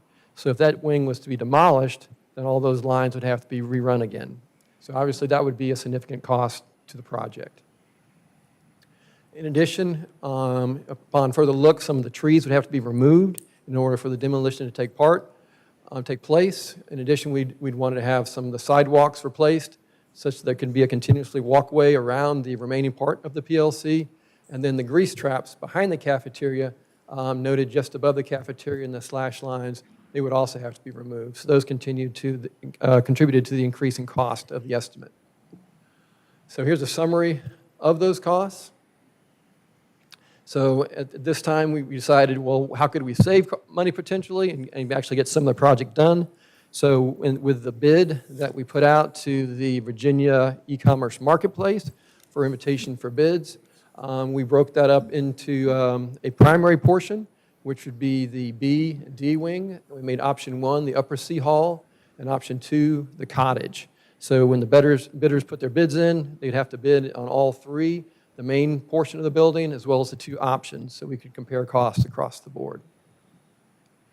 And just so you know, if the decision was to keep the C wing, there are significant leaks in those roofs. We have active leaking taking place in the 2 science hallways at the very top of the hall. In addition, there is a ponding on the 4 classrooms just below those science rooms. Ponding may be it's more like lakes. It's just one solid body of water up there when it rains. And so those roofs require a significant amount of repair. And we had somebody come in order to replace the roofs.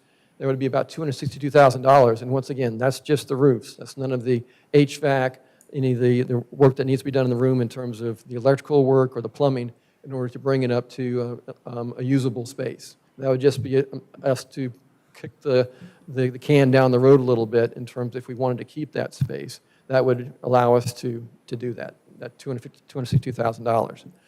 But as it turns out, when we put that out for bid, we had 2 bidders, 2 very well-known, very large demolition contractors come forth with bids. And Demolition Services, which is based out of Culpeper, they've done a lot of work with demolition in the Washington, D.C. area and the Norfolk region with very large buildings that also had asbestos and lead paint problems. So they're very familiar what we're dealing with. And they came in at the low bid, which was both responsive and responsible after analyzing their input and analyzing the background. They did at $438,677. So what does that mean? That means now we're under budget in the project, even if you add in the $250,000 of contingency. We're still under budget with everything that we will have to do in order to demolish this below that $900,000. So we recommend that to proceed and award the contract to Demolition Services and begin work as soon as July 7th on the demolition. Questions for me? All right, board members with questions. Madam Chair, I got a couple of questions, if you don't All mind. right, Dr. Taylor? Mr. Benway, the number for demolition services, is that all 3 of those Yes, sir. buildings? It's not just for the big Yes, sir. primary? Yes, sir, all 3. Okay. This is not really a question for you, but let me just, I guess, clarify. What I think we heard tonight from some of the comments made, I think there's been a misunderstanding that the demolition was this entire campus, but that's not the case at all. No, sir. The demolition is for those buildings that have been deemed uninhabitable, unusable space because of all the weathering that's taken place over many, many years because they have not been maintained properly for various reasons. No time to get into that this evening. But we are maintaining this building, the gymnasium that currently houses community services through our Board of Supervisors, and then obviously this building houses our central office staff. Yes, sir, absolutely. That's 100% correct. That's all I have for now. I may have a couple more in a minute. Madam Chair. Mrs. Hurt? So in this price from Demolition Services, I did read the scan through the 400-page contract last night. I was happy to see that they had a performance bond in there, and they look like they're handling the cost of all permits. Yes, ma'am. Okay, but are they going to do the asbestos abatement, or is that I wasn't quite clear on that. So yes, they'll be subcontracting that out, and that's pretty typical in the demolition services. And it'll be overseen by a third party, which once again is pretty much industry standard, to make sure they're following all the rules and regulations with asbestos. And that will most likely be done by France. But what I'm asking is the cost. Is that is there additional asbestos costs in the demolition services bid? That includes the abatement portion of that. The oversight will be included in the engineering work that is being done by Dewberry. Okay, so what I'm asking, I'm trying to get a handle on the whole demolition. So it's 438, 677, and then we have like a 250 engineering cost, is that correct? $250,715 contingency cost. All right, 700 and, And the engineering yeah, cost I'm is... going back to find it on, okay, And so the- that's got to be added to the bid. Yes, ma'am. If you add the $99,222, that's the engineering assessment and abatement oversight that'll be done. So the total cost for this project, if you add everything together, everything that's been done and everything that will be done, is $788,614. That includes the $250,000 plus contingency. Okay, and did we get 800,000 in the CIP or 900,000? 900,000. 900,000. Okay, all right, and that will, and I read that they will leave it as, they'll grass it, basically, Yes. is what they'll Straw do and with seed. it. So there's no, and this includes having to, the mains having to be rerouted for the gym? Yes, And ma'am. that price? Yes, ma'am. So this is everything. There's no way we could get more, we could get stuck with more money. Once again, that contingency, $250,000, Should cover, you're thinking? it should. And what is their timeline? They would start July 7th. Okay? And because we pushed the project out, this time it's not scheduled to be completed until the 1st of November, about November so- 7th. I think that's the date we gave them on the contract. Okay. All right, and, trucks can do a lot of damage in demolition. Is there any sort of contingency to deal with them using, our driveways to get the stuff, what they demolish out? Absolutely, that's part of the contract itself. That they're gonna- That they should leave it in a state that it was began in, but if you saw that one picture, they actually have to replace some damaged sidewalks that are... Yeah, that's not their fault. I know, that's, okay. All right, so right under 800,000 is what? 788,000. Well, I know, I'm just right under 800,000 Yes, for ma'am. sake. Okay, thank you. Any other questions, board members? Yes, I have some questions. All right, Ms. Ward. Mr. Benway, if you could re-clarify for me, I know Mrs. Hurt was addressing this, but your few slides back, you mentioned in regards to having to reroute the electrical. Yes. You were referencing the electrical scope and things like that. So what amount is budgeted for that? That's included in the price that demolition service quoted. Okay. So they were going to take care of all of that. Yes, ma'am. That electrical rerouting. So I have a lot of concerns in the variance of the bids. So originally, when this was brought up to the board here last year, and we were told, that the buildings were so bad, and I did a lot of research, and I knew that we couldn't spend our educational funds to rehab the buildings unless we were using them for education purposes, which is why at that time I knew and I voted to have the buildings to be torn down because I didn't want to misappropriate funds, right? Because we can't use educational funds to refurbish buildings that we weren't currently going to be using. And then when the new presentation came where the Board of Supervisors suggested, again, falling back to 2022 resolution of giving some of the properties, if not all of them, over to the Board of Supervisors and for them to absorb the financial cost of that. So we went from, approximately, $900,000, $800,000 bid last year or year and a half from Dewberry's. And then as of just 6 to 7 weeks ago, we were getting new bids in that was going up to 1.6 million. Estimates, yes. And then now dropping all the way down to 438,677. I have great concerns, and I would like to have a little more time to look into that, to research that, to make and vet out that we're really going to be covering all of our costs and expenses. So, I mean, my husband's been a facilities manager for Dominion Power for 27 years. When you have bids that are that drastic, it's concerning, and you want to make sure that you're doing your due diligence to check it all out. So I would like to have a little bit more time to consider that.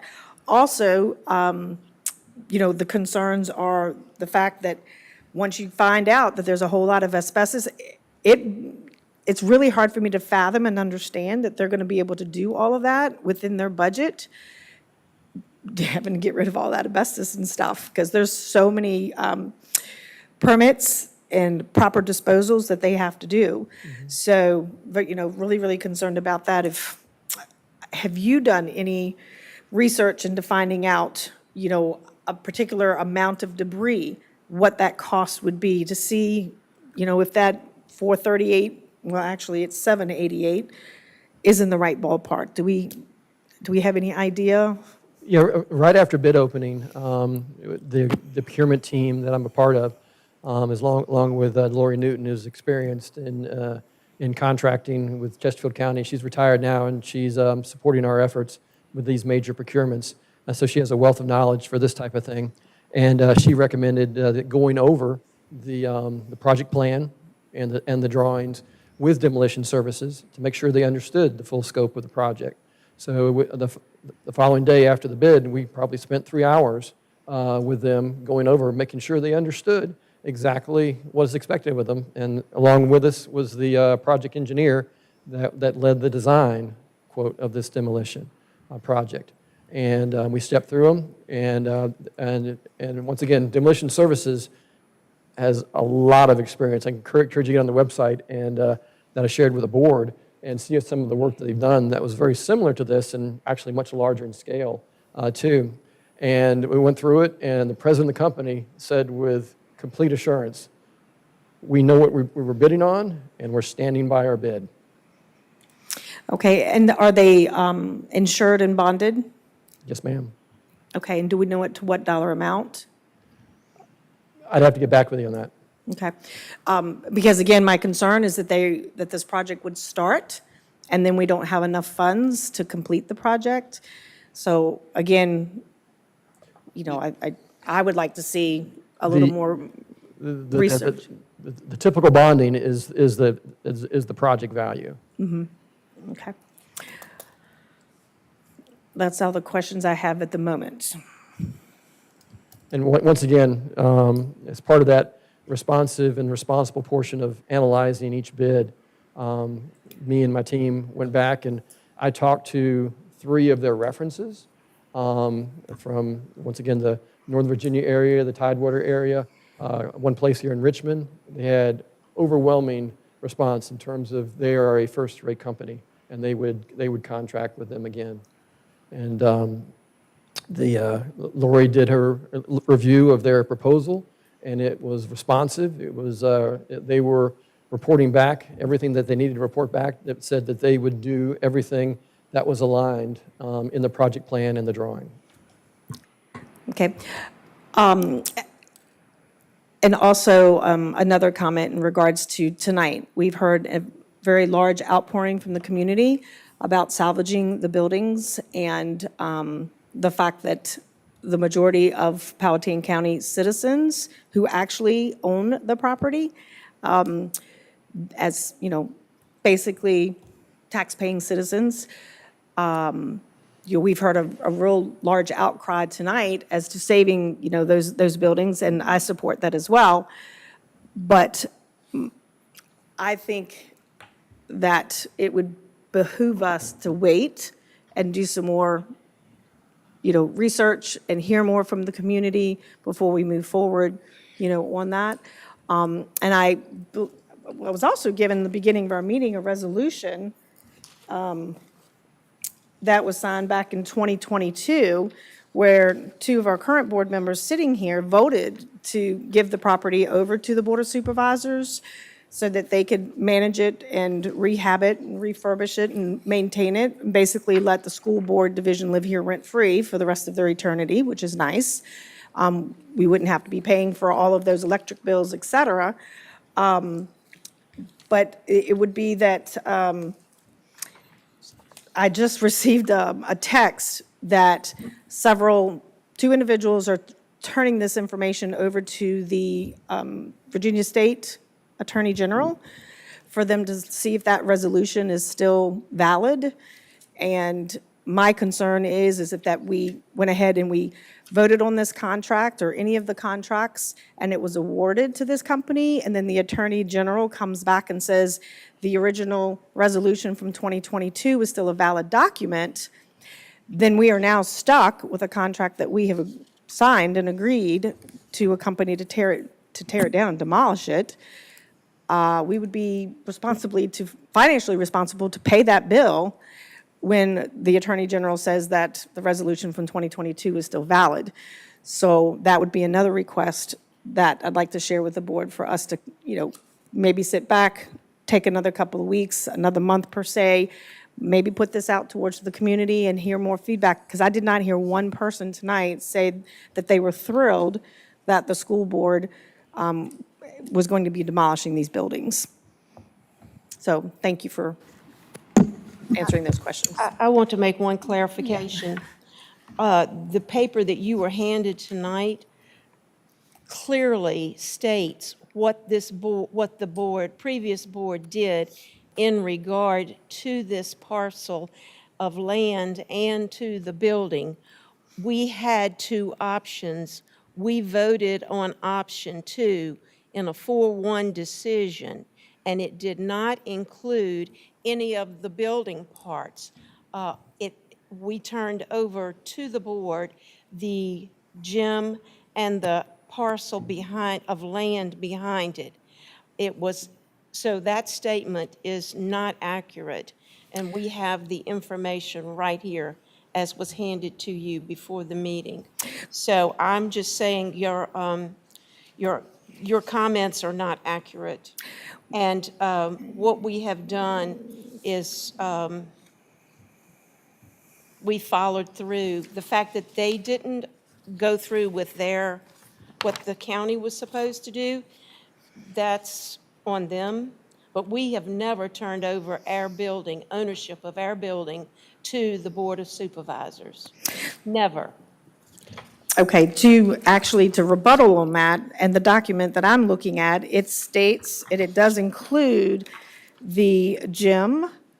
It includes the gym over here currently where the Community Matters meets. That's right. That's So that it includes part. that particular building, and then the land behind that, that's the option 2.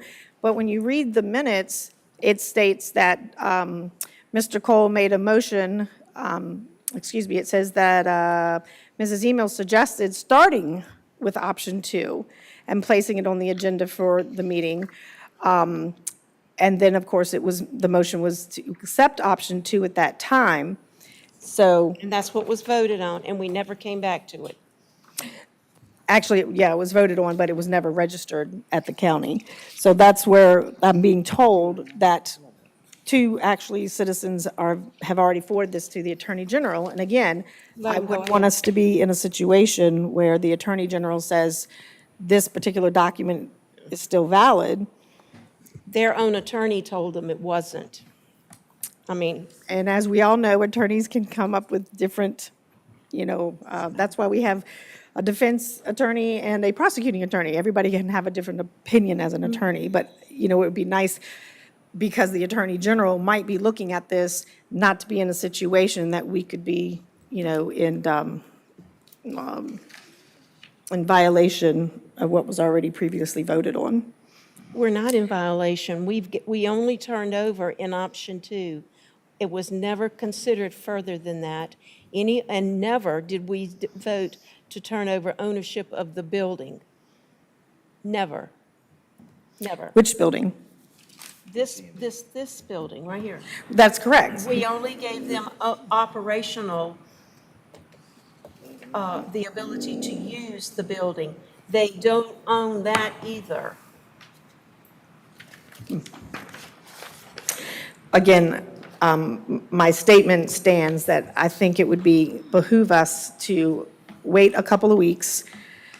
These buildings have been sitting here for at least the last 18 months since I've been sitting on the board.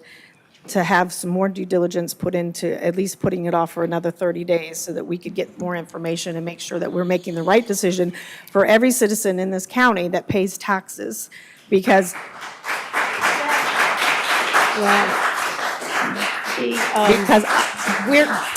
because I am also, Mrs. Chair, I'm not finished, Mrs. Chair. Thank you so very much. Mrs. Chair, I'm not finished. We're not discussing that. That's not what's before the board tonight. Okay. What is before the board tonight Is is voting on whether or these not contracts. we move on this contract. And that's what I'm asking, is for that to be delayed at this time so that we can have more information. But we need can that hear more in a from the motion. community, and that's what I'm going to be asking for. So be I have making a, a I motion. have a, All Madam right, Chair, go I have ahead. I have a question. So I started on this board, before I was even voted in December, I was handed this notebook from Dewberry.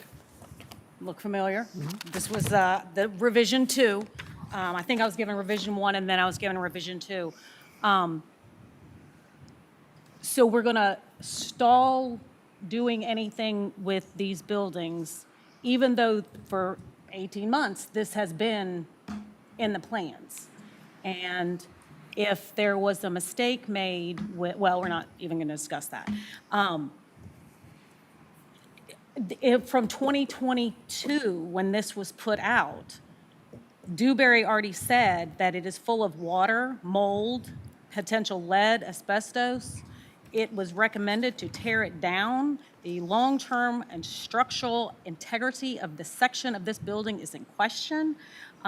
They recommended to demolish it for health and safety reasons. So right now, this building, those wings, which are not part of the historic school, they came at a later date. We salvaged the parts of the historic school. So right now, all of that mold, mildew, when I was substitute teaching over there, when it was still a school, was full of mold and mildew. And I'm sure since it hasn't had a roof, it hasn't gotten any better. So all we keep doing is delaying and delaying and delaying. I'm getting information that people are saying that the Board of Supervisors made us an offer to do something. I've never seen an offer from the Board of Supervisors for anything. I asked for a meeting between both boards to even discuss this, and crickets. So the more we delay, the worse those buildings are going to get, and the worse the health benefits for the people that are actually in this building, because it's coming over whether you want it to or not, is detrimental to the health and safety of the people in this building. So the county has never said, hey, can we do this? The county agreed to pay the CIP to have this done. So why are we still hemming and hawing here? That's what I don't understand. Where did it become an emergency today that we stopped this? I would love to answer that question. Matt, Madam Chair? Hold on. You done, Mrs. Brewer? Wait, for right. All right, who wants to go first? We'll let District 1 go first, since I'm Okay, 5. in the Dewberry report, they did say the cafeteria was salvageable, and well, but that cafeteria still has a roof that's protecting someone. Let me just say my piece. So that the cafeteria is salvageable. And we all acknowledge there's parts of next door that is not, and the Board of Supervisors knows that. The Board of Supervisors people started coming to them. And I'm going to say the biggest problem in Powhatan County right now is information is not disseminated to the public. I'm just telling you, we don't have a newspaper. There needs to be some sort of online news service, nonpartisan, that gets information out. People don't come to the school board meeting. They don't think that the school board is going to be involved with tearing down buildings or what have you. So just recently, people got wind that this was happening. And so they started coming out and saying, wait a minute, this is crazy. What can we save over here? And then, as we all know, it's true, our enrollment has dropped off. Now, if our enrollment was going through the roof, I would be the first one to say, oh my gosh, we need that land to build more facilities for our students. But we're going to probably have 200 less students in the fall than what we had last year. So unfortunately, our numbers aren't going up, so we don't have a pressing need to build another school building right now. And, Powhatan County, like it or not, the Board of Supervisors are doing the best they can with the revenue that's coming into them, because our county has a major problem that 93% of the revenue comes on the back of the individual taxpayers, as you know, through their real estate taxes and, personal property taxes. So there's not a lot of money rolling around here. So this is an opportunity to meet needs of the senior citizens and maybe intergenerational things that we can do. And if the schools should need some of those spaces, they're going to be reasonable. I disagree. The Board of Supervisors have made it known that they have said they would take over everything and let us be here free forever. Did they say that to you or to the entire board? They said that to everyone that they met with.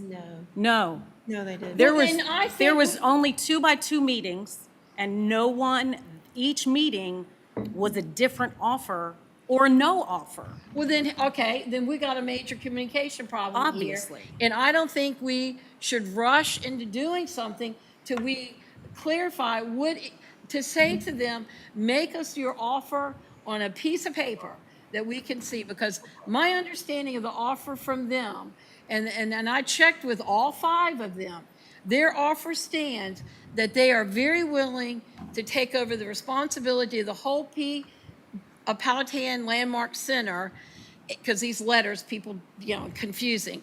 And that they may have to tear some things down because it can't be salvageable. And they don't know if they're going to let the Christmas mother come back there. I hope that doesn't upset anybody.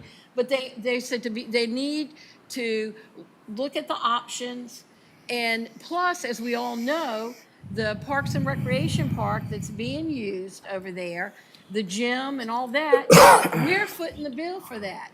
And even with this recent resolution we've seen, that shows me they really should have been paying since back then for the upkeep of all that. That's even more hardcore, that there's money owed to us.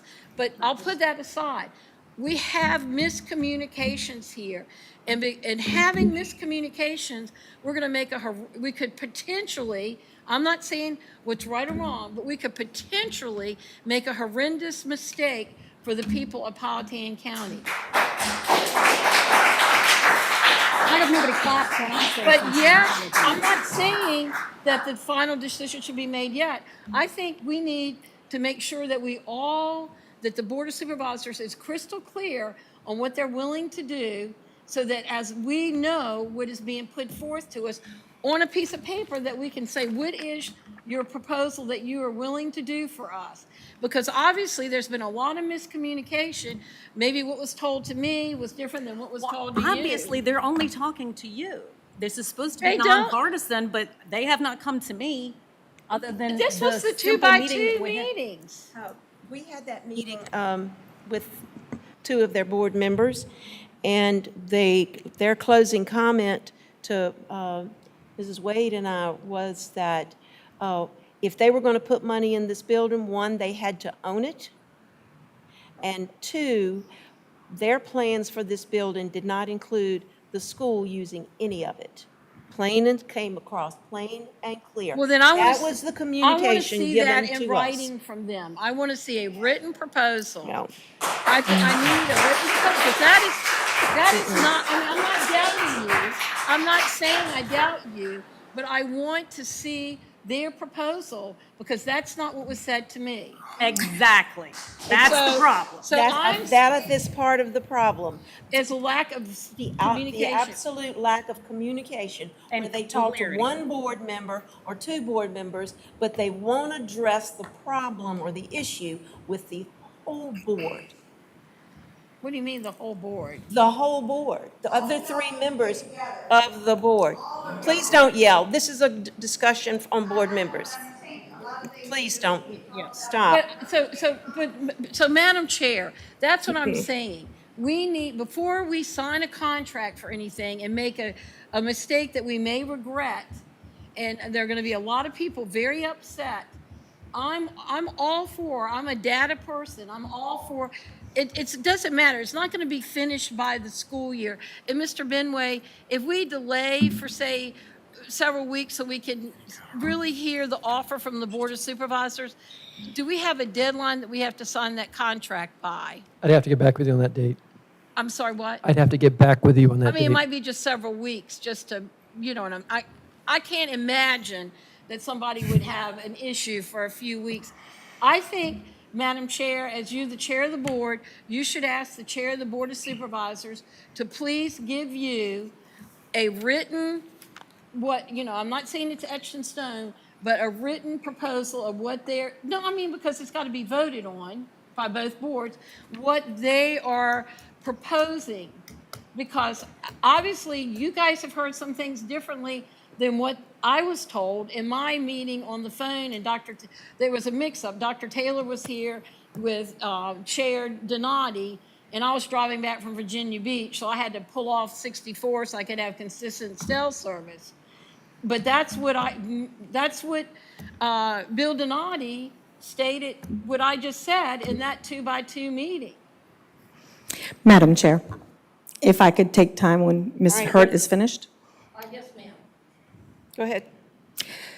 So this discussion here, along with the feedback that we've gotten from the community, I feel that it really behooves us to, Ms. Wade, I think that's a fabulous idea, because we're talking about these meetings 2x2s. My feelings could be hurt. I wasn't invited to any of those. But I think it would behoove us to do a delay at least 30 to 45 days, and have the opportunity to do a public notice for a public hearing for all of our community, our constituents who put us in these elected seats to be fiscally responsible, to make really good, valid decisions for the property that belongs to every single taxpayer, myself as well. Part of that $900,000 will come out of my tax-paying money that I'm paying as well. But to have both boards, let's announce both boards, have a public meeting, as we did when we had earlier, I think it was earlier this year, when we had both boards that meet together.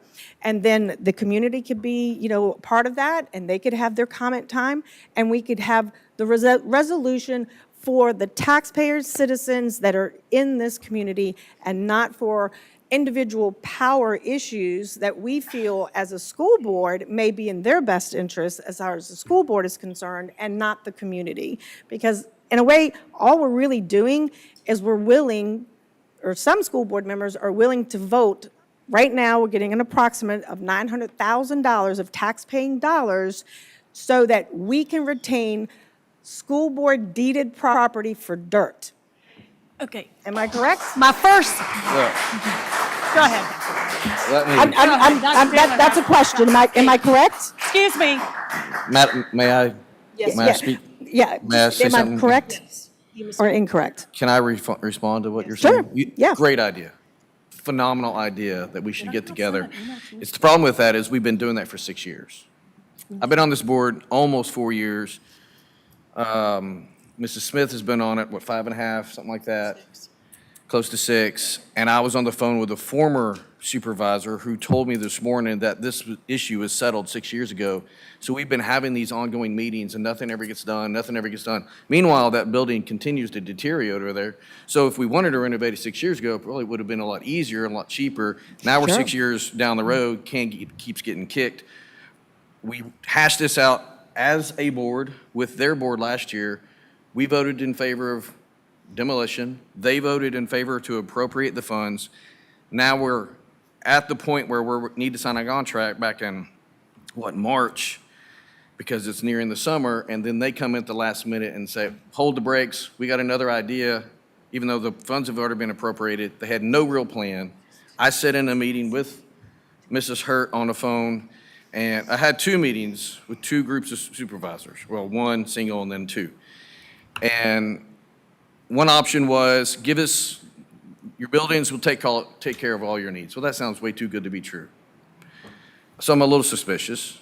The second one was, give us your stuff and we'll fund something that they'd already said they wouldn't fund.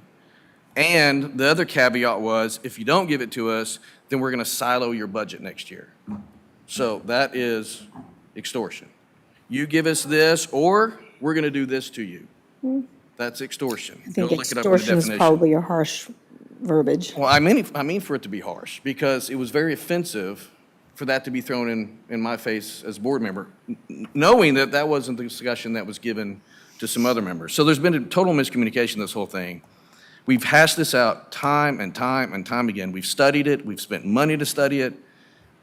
We just need to go take care of the buildings and move on. It's just time to move on. They cannot be salvaged. It does not make financial, physical sense to do that. The argument is thrown around here. We're all conservative people for the most part. We don't want to waste money. We're just looking at it from two different sides. I look at this thing and I'm looking down the road. I know we're going to need things for our school system that we can't even see right now. I also know that's going to require land. I also, with that, know that land appreciates. So we could keep land now that we have, that's been paid for decades, or we could go and buy land down the road that's going to cost a whole lot more than we would estimate now. So that cost is just going to continue to go up. We already have land. That's a purchase we don't have to make down the road. So I'm looking at it from a fiscal standpoint. Some may disagree with that, but it's a conservative estimate. I'm just looking at it from the standpoint of what's best for our school system, and that's what I've been elected to do. I've been elected, this is a board discussion, not a community discussion. We've been elected to represent and to look at what's best for our schools. I am not a Board of Supervisor member, neither are the rest of us. They're tasked with the responsibility of everything else, and part of that is funding us and the needs that we have. So we bring the argument to them, and they choose whether or not to fund it. But I cannot look at it and say, I got to do this for the best of the county to get business here or whatever. That's not what my responsibility is. I'm looking at it from a school standpoint. The land is needed for future school educational space, and we've talked about some of those options.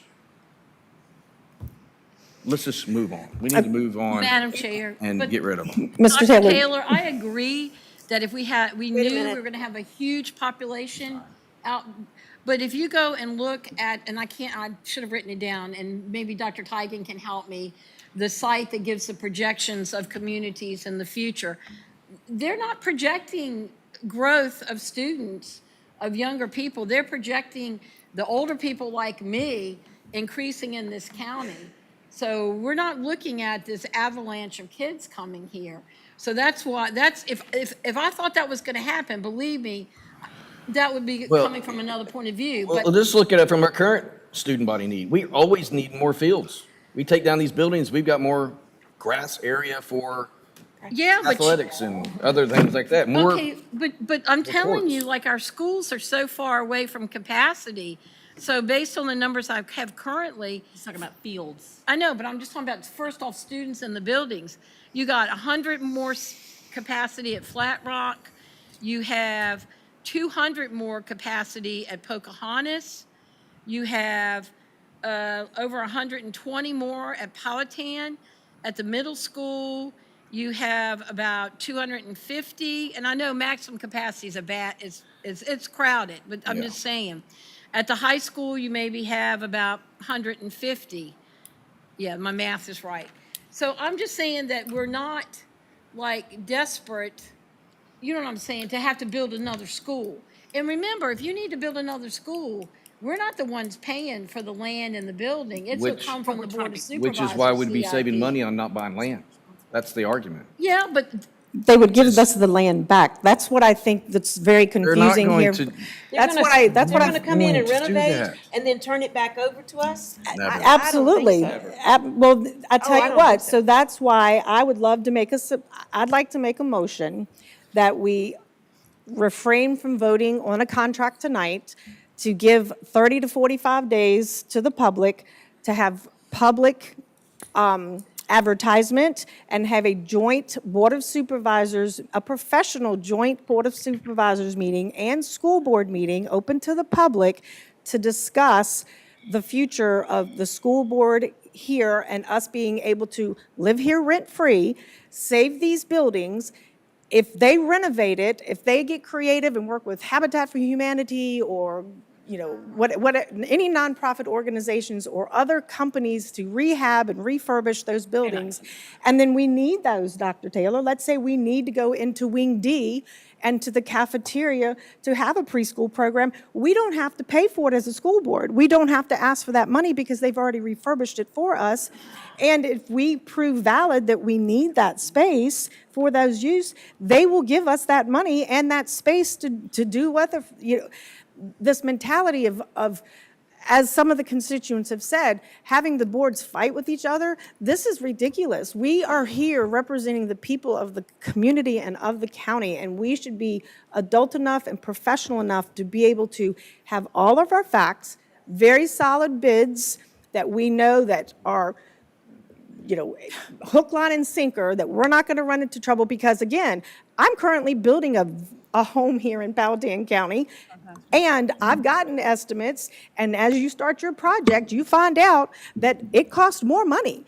So we've already been told through some of y'all's 2x2s, again, I wasn't invited to most, that they were not going to give us any additional money. So there is some very true concern that we start this project and we don't have enough money to finish it, and then what? So then we have half demolished buildings. I don't see the harm, and again, I'd like to make a motion, unless, we have other comments, and I'd love to hear everybody else's comments because they're valid, some are very, very valid, but another 30 to 45 days to have proper advertisement, to have the community, and I'm representing District 5. I would love to hear a constituent tell me why we should build it, demolish it. Okay. Because every constituent has told me not to demolish it. Could you make that motion, please? Yeah, does anybody else motion. have any other discussion? I do. Okay. Actually, I would, so has the Board of Supervisors gotten approval from their constituents after they raised the tax rate to spend all of that money to refurbish these buildings for a community center? Well, I don't know the answer to that. However, I think, me being a tax-paying citizen as well, I would certainly like the opportunity to say, how are you going to spend the taxes that you've raised on me? How are you going to spend it? And if they said, well, we're going to refurbish some square footage so you could have 25,000 square foot of refurbished space that we don't have to pay. And again, how much do we pay here? Mrs. Hurt, you are really good with the numbers. How much do we pay for all of our utilities and things here, for all of these buildings here in the Landmark Center? Oh, I don't, I just know, I figured up, I know what we paid that the county was using, that we weren't using in 400,000 school, was like 180,000 a year. Okay, so that's $200,000, just what the county is She being rounds utilizing. up. Well, so if you totaled all of that together, like this building here and the wings that we're using, so you could be up to maybe $400,000 a month. Okay, to answer the question about the Board of Supervisors, they have in their CIP for a community center, This year? in their CIP. For this year? Well, no, we don't have all our money in this year. Okay. That's what I'm saying. But usually, like this, I have, from the Dewberry thing, it's like FY '26. Yeah, but I mean, we've even already adjusted a lot of that Right, already. but what is their FY for that? I don't know, because I'm just saying right now, what I know about the Board of Supervisors, they were willing, Sorry. they were Dr. willing. Taylor's in pain. I'm sorry. Oh, I'm sorry, well, stand up. Well, They were willing to have an expert come in and look at the building and give them a price so they can make a plan, only if they knew that it was viable, that they were going to be responsible for dealing with that building. Okay, so But- they're saying they're gonna do that for that. all right. Have they done it for that building? Well, that building's not, their whole, what I was told, They're not taking responsibility for that building? I know, what, Well, we're gonna expect them to take responsibility for that? because it's very difficult, in their opinion, for two bodies paying bills to be trying to chop up bills. And they said, this is what they've said to me, several of them, this makes it a lot cleaner and easier that one entity will be responsible for the whole campus and be responsible for all the bills. End of discussion. They can just put that money in our budget then, so we can write the checks, which we have been. It having to doesn't do. work that way. No, When you have, sure it does. All right, here's Okay. what I need to do. This could go on till midnight. We need to get a motion and a second and a vote. So if, Mrs. Ward, if I come back to you, would you restate the motion that you want to make here tonight? Yes, I would like to make a motion for us to delay the vote on awarding a contract to a particular bid offer of a company for several reasons, and to delay it 30 to 45 days minimum for the community to be involved and for both boards to advertise and have a public meeting and hearing for discussion. Can we just stick to very clean the motion, what you want to stop? And then all those particulars could come later. Yes. Okay. The motion is to delay 30 to 45 days, advertise to the constituents of a public meeting between both boards so that we can have a final resolution. All right, that's extra stuff. How would you like it phrased? I would like for you to make a motion to delay the vote on accepting the bid, delay the vote for 30 to 40 days on accepting this bid on the demolition of the PLC. And then anything that comes after that would have to come after this motion carries. Do you see what I'm saying? If it's defeated, it's defeated, and if Michelle, just make a clean vote, as she says, on delaying the acceptance of a bid for 30 to 45 days. If it's voted no, then it's a moot point. Exactly. There's nothing else that can be done. Correct. However, I would also like it to be part of public record that the reason I want it delayed is so that the community can be involved to see both. I want that on the record. I want that on the record. I want that on the record that both boards can come together civilly to have a discussion of how to spend and/or save the property that belongs to every tax-paying citizen. I sent out an email and I got crickets from everybody about setting up a meeting for that, including you and Ms. Hurt. Talk in your mic. I'm sorry. I sent out an email like 2 weeks ago asking for that, and it was crickets from everybody. And actually, Ms. Wade, I did receive the email, but however, I didn't respond to that email because everyone here on this board knows how passionate I feel about having a good resolution. So I was waiting for the three, District 2, 3, and 4, to make a suggestion to have that meeting because everyone already knows how I feel. And 2, 3, you spoke up 3, so thank you, that was fabulous. But 2 and 4 also need to be able to, because I, at that point, couldn't bring up a motion again because I had already voted no, not to move forward with the demolition. So that's the explanation on that one. Mrs. Wade, I apologize. I did not see that email, so I don't know. I may have been out of town and I goofed up somehow and it got deleted. I answer emails and I do apologize because I'm all about communication. But I think to keep this clean and simple, as our chair has said, we should just vote yes or no regarding delaying the contract and take it from there. You suggest, sorry, Dr. Taylor suggested that. No. I'm talking to Mrs. Wade. Shh. Okay. Thank you, Mrs. Hurt. I think that's the most, we need to do that first, to make the motion to delay the vote on accepting the bid. Do I have a second? Madam Chair, I will second that. Nope, hold on. I'm just repeating the motion. I didn't repeat it, all right?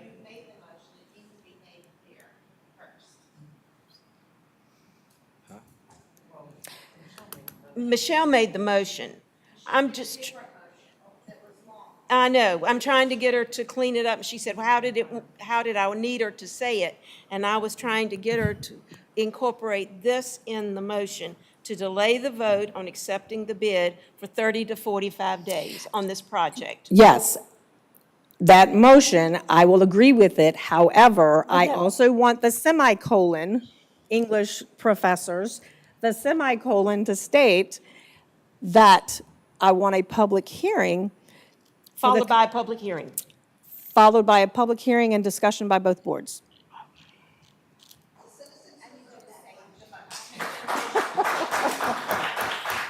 So I'm going to restate this. Okay. I would like to call a motion for us to Make a delay motion. Sorry. the vote of a contracted bid to include a public meeting. I don't understand why that's so hard to say that. You know, I don't understand. To include a public meeting with both Board of Supervisors with notification to the community. Okay, do I have a second? I'll second that. All right, now we're going to call for a vote. Let's have a roll call vote. District 1, Yes. District 3, District 4, No. District 5, Yes. and District 2. No. So this motion is defeated. Now, next motion. Will we accept this contract by the demolition services? Madam Chair, I think that stays, that has to be done in the consent agenda. It's consent. It's in the consent agenda. All right. Just wanted to take care of it now while we're standing on it. All right, moving on then. To receive information on declaration of surplus property and disposal of surplus items. Yes, ma'am. You'll see a list here of 14 items. 11 of them are buses, one is an office trailer, and then there are 2 regular vehicles that have been put out for surplus based on age and/or mileage. I will say that 10 of the buses were required to be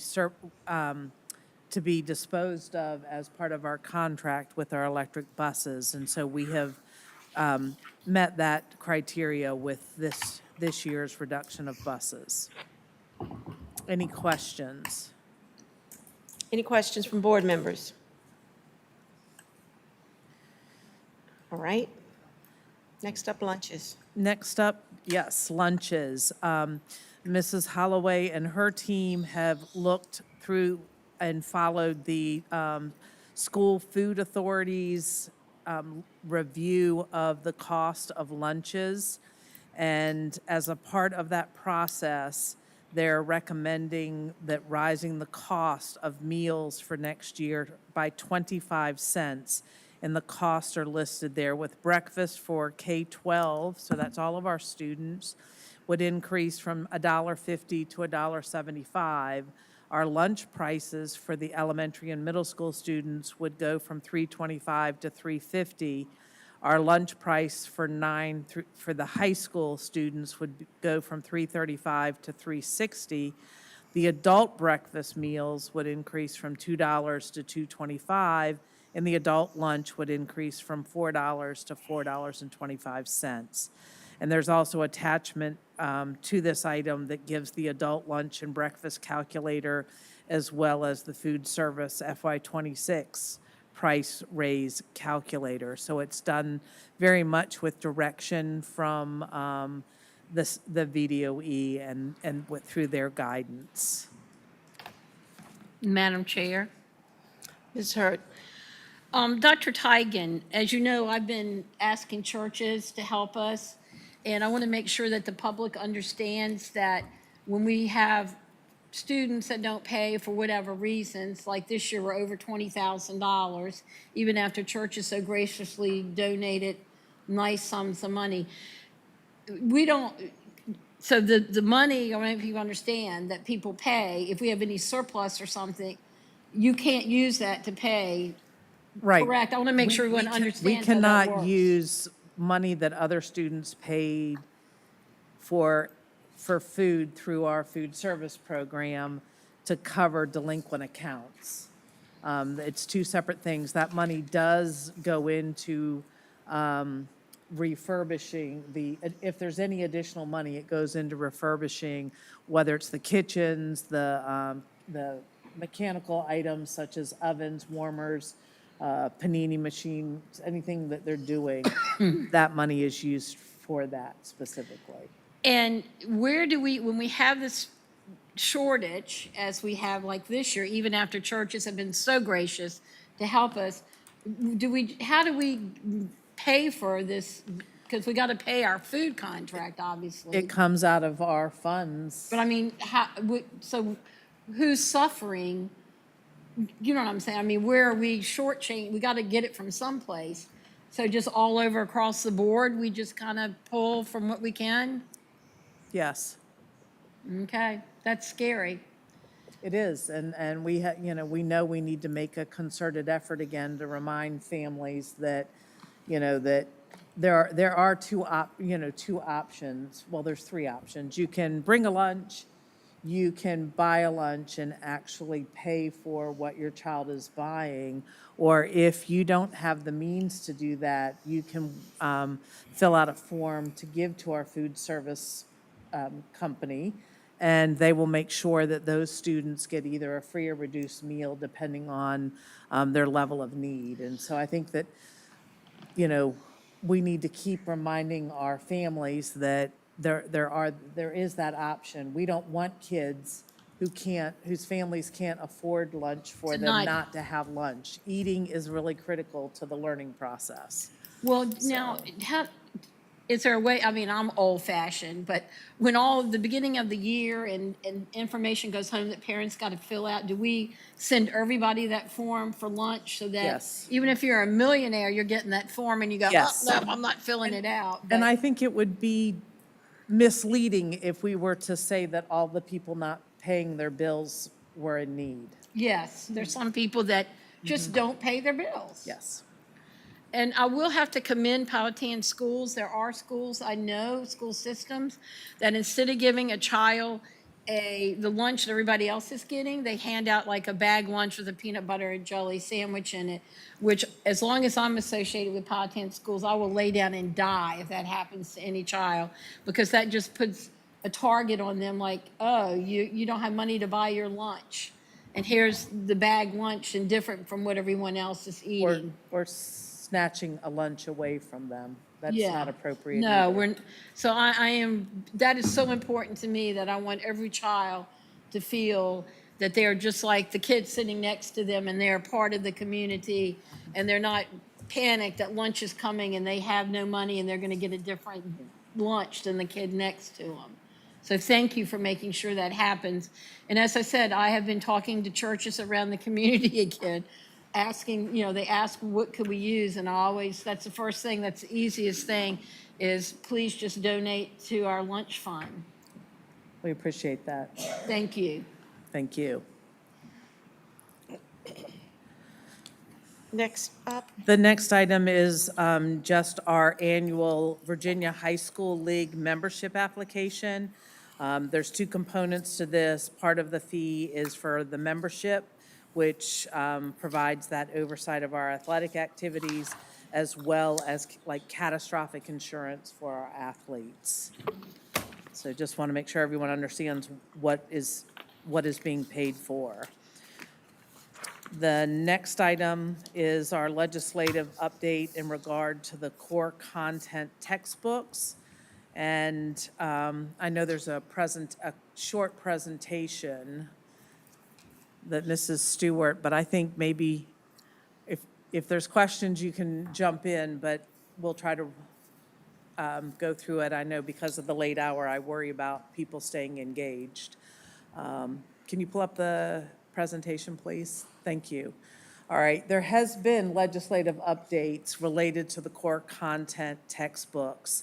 There's both a House bill and a Senate bill that the Board of Education would approve textbooks and instructional materials, and that the Department of Education must adopt and publish a list of these materials that are appropriate for us to spend our money on. And this is the timeline. And I know last year we talked a lot about having textbooks for mathematics. And when this came out, just wanted to share, obviously this year going at halfway, not this year, but the following year, halfway through, they're supposed to have information about the grade 6 through 12 literacy, but it'll be the year after that before they are identifying the mathematics textbooks that would be appropriate. And we do feel it would be fiscally irresponsible to buy textbooks that should be lasting 7 to 10 years when you know they're going to switch and we're going to be mandated to have to adopt something that may not be on the approved list. So this will kind of drive conversations around textbooks moving forward. Any questions?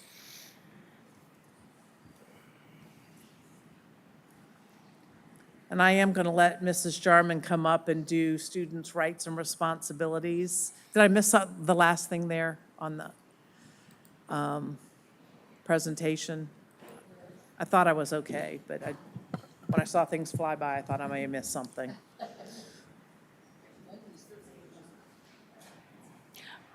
Can I ask a question first? What would be the estimated cost that you would put down for those textbooks coming up? Like how much for 6 through 12 English language arts?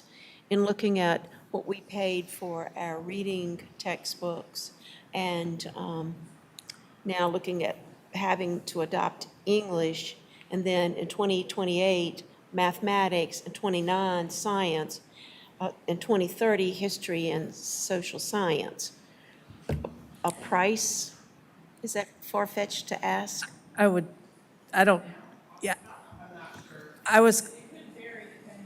go ahead. Is this on? Hello? Okay.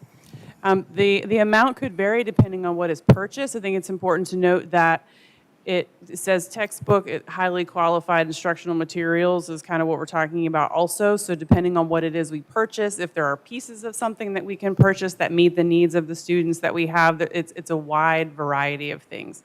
I can't recall off the top of my head the cost of the Into Reading program that was purchased before I got here, so I don't have it on the front of my brain, but it was, and I want to say it was closer to $150,000 for all the elementary schools. It would be smaller as we go up.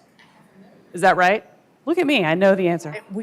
We used our all-in funds, and it Correct. was expensive, but they come. I was thinking it was When everything was said and done with all the pieces, the and yes. consumables and Yes. 7 years, contract of those consumables. The books? Yeah, it was. Yep. Yes. So Thank at you, least Debbie. $500,000, well, and I guess just to have rolling around in our heads that. The cost. The cost. Madam Chair, you're exactly correct about that, because in the budget, that's something that's not going to be negotiable, that we're going to have to buy these textbooks. Well, I hope they come out with some money to come with it. No, you won't be getting any more money. Okay. Shut up. We can all laugh on that one, right? Yep. Okay, moving on. Okay, students' rights and responsibility. Mrs. Jarman will share a little bit of the feedback that's been received and the impact that's having on what staff is recommending this evening. Okay, so we did come forward in May and give you guys a draft of the students' rights and responsibilities. We did send out a survey. We have changed a couple of things. Under attendance and excused absences, we changed death of a family member to a funeral, removed family trip with prior approval of school administrator upon a review of attendance patterns and academic performance, and changed extenuating circumstances approved by school administration by approved the principal upon review of attendance patterns and academic performance. Under the students' activities contract, we have taken that out. That is now done electronically through our athletic directors at the middle and high school. And then with our new cell phone policy that Dr. Tigan went over earlier today, we added that policy into the students' rights and responsibilities. As far as the survey, there were 14 responses. If you look at the survey, I believe you guys have a copy of it. There are only 14 people filled it out, but 2 are blank. Given the low response rate, we're asking for approval of what has been recommended tonight, but this is obviously your policy. Okay, I have a question. You said it changed the death of a family member to funeral. So if this is a grandparent that dies and they live in a different state and the family leaves and they're gone a week, are we excusing a whole week's worth? That would be up to the administration, the principal, to decide how long. And it would be dependent on where the funeral is, all of the logistics of the family. They have to review attendance patterns and grades at that point in time too for approval.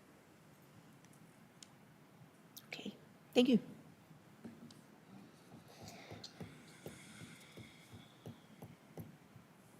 Any other questions or concerns? Madam Chair? Ms. I went through, you know me, I read everything, and I think it looks really good. I mean, I may have missed something, but I think it's very clear, and parents can, if parents would open it and read it, they would understand what's happening Thank in you. certain situations. So I have no complaints. Good job. Is this also including the dress code changes? Yes, ma'am. Okay. Madam Chair. Yes, Ms. Ward. When we met one-on-one, in regards to some of these, you know, I'm definitely in favor of, and of course, the change of the new dress code. So I'm willing to give that a shot, although I haven't had time to do my little experiment that we discussed about measuring, you know, skirts and inseams and all this kind of thing. So, yeah, so I'm willing to give that a shot and try. I just really hope that our youth stay focused, you know, on dressing appropriately so that they're not distracting, you know, so that others can be in a learning environment and not in a flirtatious environment, you know. Absolutely. Yes, ma'am. But, yeah, so you've done a lot of great work on that, so thank you. Thank you.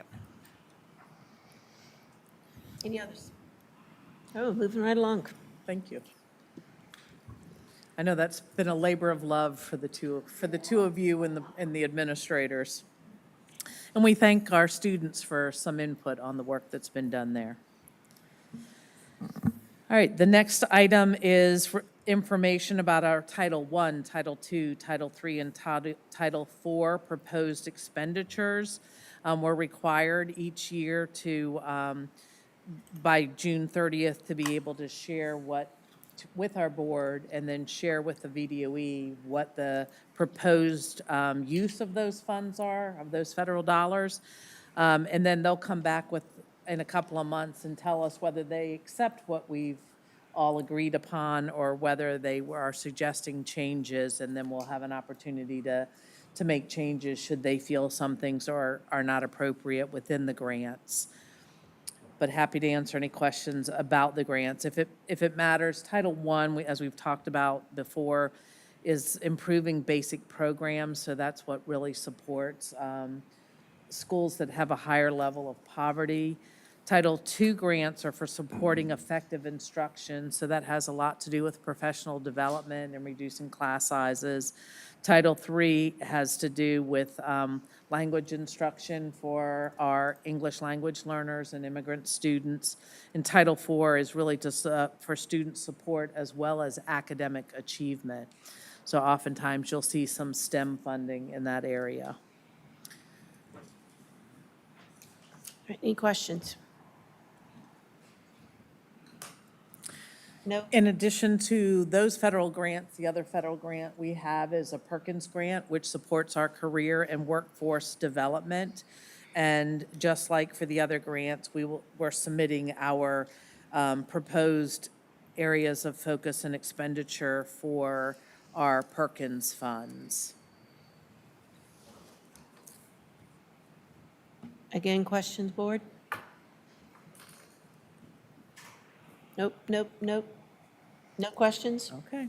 All right, moving on. The next item is our alternative education program, and Mrs. Matheny and Mrs. Jarman are here to share this. We have, I don't want, hate to steal her thunder, but we've really thought about the school that we would target with the pilot program and how would we reference that program, because we didn't like the name alternative education, and plus it means different things to different people. So Mrs. Matheny, I think it's going to start with sharing an overview of the program. Yes, I sure am. All right, so we're excited. We came up with what we're going to call it. So it's called the RISE program, and that stands for Resilience, Intervention, Support, and Empowerment. So this will be a behavior intervention program. We will be starting it at Pocahontas Elementary School. It will provide targeted, structured support for students who demonstrate significant behavioral challenges that impact their learning along with others' learning. It's a proactive initiative, and it's designed to foster positive behavior growth, emotional regulation, and social emotional skill development in a supportive and inclusive environment. This program will be staffed with a multidisciplinary team that will be made up by a certified teacher, a instructional assistant and a behavior specialist that will hold a board certified behavior analyst certification. So it will be direct instruction, but then the behavior specialist will also provide case management. They'll collaborate with the families, they'll work with the teachers. The students will be assigned to the program, will be guided by a comprehensive data informed is how they will enter into that program. While they're in there, they will remain in their general education classroom. Then the behavior intervention program will support them, and the main goal is to have them back into their classroom and in a successful behaviors and academically. For clarity, they could be pulled out of their classroom for some supports and then help to go back in so that they can be successful in the general education classroom. Yes, ma'am. It'll be very individualized depending on that student's need. But the goal is to have them in their general education, it's getting late. General education classroom as much as possible with the supports that they need. So the behavior specialist could be in there with them. It could be the instructional assistant, maybe the teacher. Along that lines also, they'll be supporting the teacher as well, kind of in a coaching model. So yes, they'll be working with the student, but they'll be also working with the classroom teacher so that they are also learning interventions that they can be using in the classroom with or without their, like the human support in there with them. What's the capacity for this class? Where the capacity would be between no more than 5 to 8 students would be on the caseload. So in the classroom, they could be in and out depending, again, on their needs. And there might be some students that might be in this classroom a little bit longer throughout the day, and others that might just need someone touching base with them throughout the day. So they would actually be in their general education classroom just with the touching base support of one of the individuals on that team. So as far as it would be more of like a caseload than having a certain amount of students in the classroom at one time. It has to be small enough that the work that they're doing can be effective. Yes, ma'am. So again, the number would depend on the need. So depending on the students and how much, like one individual student might be being supported, we wouldn't want to overload the team so that those students aren't getting what they need. So then that's where the coaching could come in as well with the teachers to make sure our classroom, general education classroom teachers are getting their support. And if a student already has an IEP or a 504 plan, how will that impact going in, being eligible to be a part of this? It would not impact them. They would still follow the same criteria and they would get the same supports that they would need. So if it was a student with an IEP, they would still get their same IEP services just alongside that team. And if it was a student with a 504 plan, we would still be implementing the 504 plan in that setting as well. Madam Chair. Yes, Ms. Hurt. I guess alternative behavior classrooms, I like you naming it something else. It's all marketing. But I was under the impression that there would be a classroom and that the kids would go to a classroom, continue doing their general ed work until they had guidance to go back to their classroom to act appropriately. So you're telling me that they're going to, day one, they're going to be able to go back to their classroom? Not necessarily, just, it really is individualized depending on their students. So there could be certain students that they're not ready to be back in their general So education we will have a classroom. classroom set up Yes, ma'am. for those students. And the whole point that I like this alternative classroom is I wanted to take the pressure off the teachers, because I know there were some students at some of the elementary schools that just ran the teachers ragged. And they, I heard the stories and everything. So that's why I look to this, because I feel like it's helping the teacher, helping the kid be able to function appropriately in school, but to, help the teacher be able to teach the other kids without someone off their leash over here disrupting the classroom. Right, yes. So that just scared me a little bit when you said, like, oh, we're going to put them back. It's like you pull them, it's almost, I think, I'll pull them out for an hour and give them Kool-Aid and cookies Right. and then send them back. You know what I'm saying? And again, ideally it's proactive, so we would be getting ahead of these behaviors before a student has to be removed for an entire day or multiple days in a row. And Well, see, I was thinking that they might be removed for like weeks until they could learn how to act like a human being in the classroom. And again, it just individual. So there is the possibility that could happen.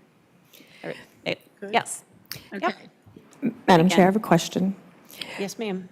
Could I direct this question to Ms. Holloway, unless you know, what was the amount budgeted for the alternative education program? I believe it was around 300-some thousand, if I'm remembering correctly. Do you remember, any of you ladies? It was close to $750,000. $750,000? That was the original, That and was then for all the what we were given was $2,500. $2,500? I mean, 250,000. 250,000. That's what I was thought. I thought it was. I believe, I don't have it in front of me, but that sounds It was accurate. 250,000. Okay. It was. So we were given $250,000 to run the pilot, all right? And I recall the presentation that you did for us individually. My thoughts and concerns is, number one, this is a pilot. We had asked we know that there's a need to have discipline in our schools. We as a board and the superintendent and your team decided to start with elementary, which I think is a great idea, so we can help prevent some of the inappropriate behavior before it really escalates. However, I'm really concerned that we're going to spend between $250,000 and $300,000, in my opinion, for a more glorified behavioral intervention where we already have psychologists that are part of our school team, and we're only going to be working with 5 to 8 students. I mean, when you do the ratio of that amount of money to educate those three employees and staff, getting tired too. I would like to see a little more work on this and a little more discussion, because again, I visualized if this program is severe enough that we have to take taxpayers' money, almost $300,000, to try and help our children behave better in the classroom, I think we need to do more than just, okay, well, you need to come here for 3 or 4 hours and work on some behavior, and then we're going to send you back to the classroom to see if that's worked for you. I think it needs to be a little sharper in regards to, like Mrs. Hurt said, okay, your behavior's been inappropriate. We've tried some traditional things in the classroom, so now we're going to have you go to the RISE program for a week. Because you're not, I've raised 6 children, and I raise animals, and I train some of them.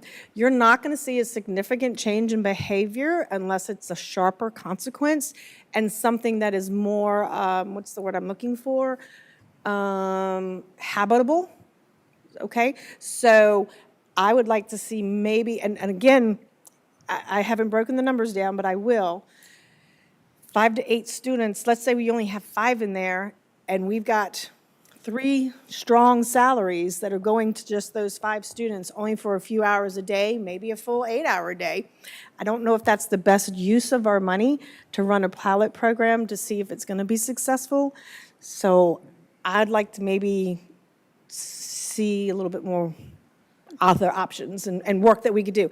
I mean, I guess when we first started discussing this, and I had talked to Goochland County, they have a true classroom where they send 15 to 20 students. That is their classroom for a week or 2 or 30 days until they can get that behavior habitual and really make a significant difference. Because to me, a child shouldn't be coming into the RISE program, and I love your name, it's so cute. And I'm not saying what you're doing is not valid. I'm trying to, again, justify the money that we're spending for the faculty, for the staff, and then also really make an impression on the student and the support of those parents that there are going to be significant consequences. Because again, right now, if we have an elementary student that's misbehaving, I guess they go to the guidance counselor, they go to the principal, they may have a little talking to, a little counseling session maybe, and then they still go back to the classroom. So to me, it doesn't seem like a real significant difference. So I'd like to see a little bit more of a difference. I don't know. I can't.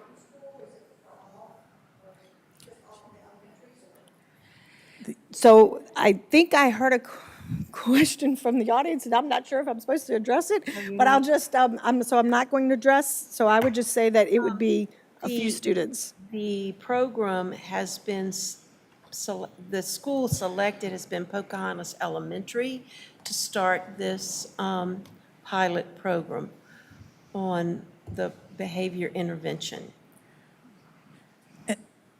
And there's some parts of this too where I think that we're confusing discipline with behavior modification and working on some of the social emotional needs of our students that are causing them not to be able to be in a classroom and integrate with their peers. It's not targeting necessarily just straight discipline that a child who is defiant because they want to be defiant or, and so there's greater issues there. And I think our return on investment is in the fact of students not being forced, out of public education and put into a private day school because their behavior becomes to the point where they can no longer be integrated into the school. And so, it's really about saving the child for the long haul and rather than a disciplinary type action. Disciplinary action still exists, but for discipline issues, we have the Code of Student Conduct that helps drive that. And I was also going to say, with the 5 to 8, we're hoping it's more of rotating. So it's not that only 5 to 8 students. We hope to help more than that. We don't want, this isn't a long-term placement.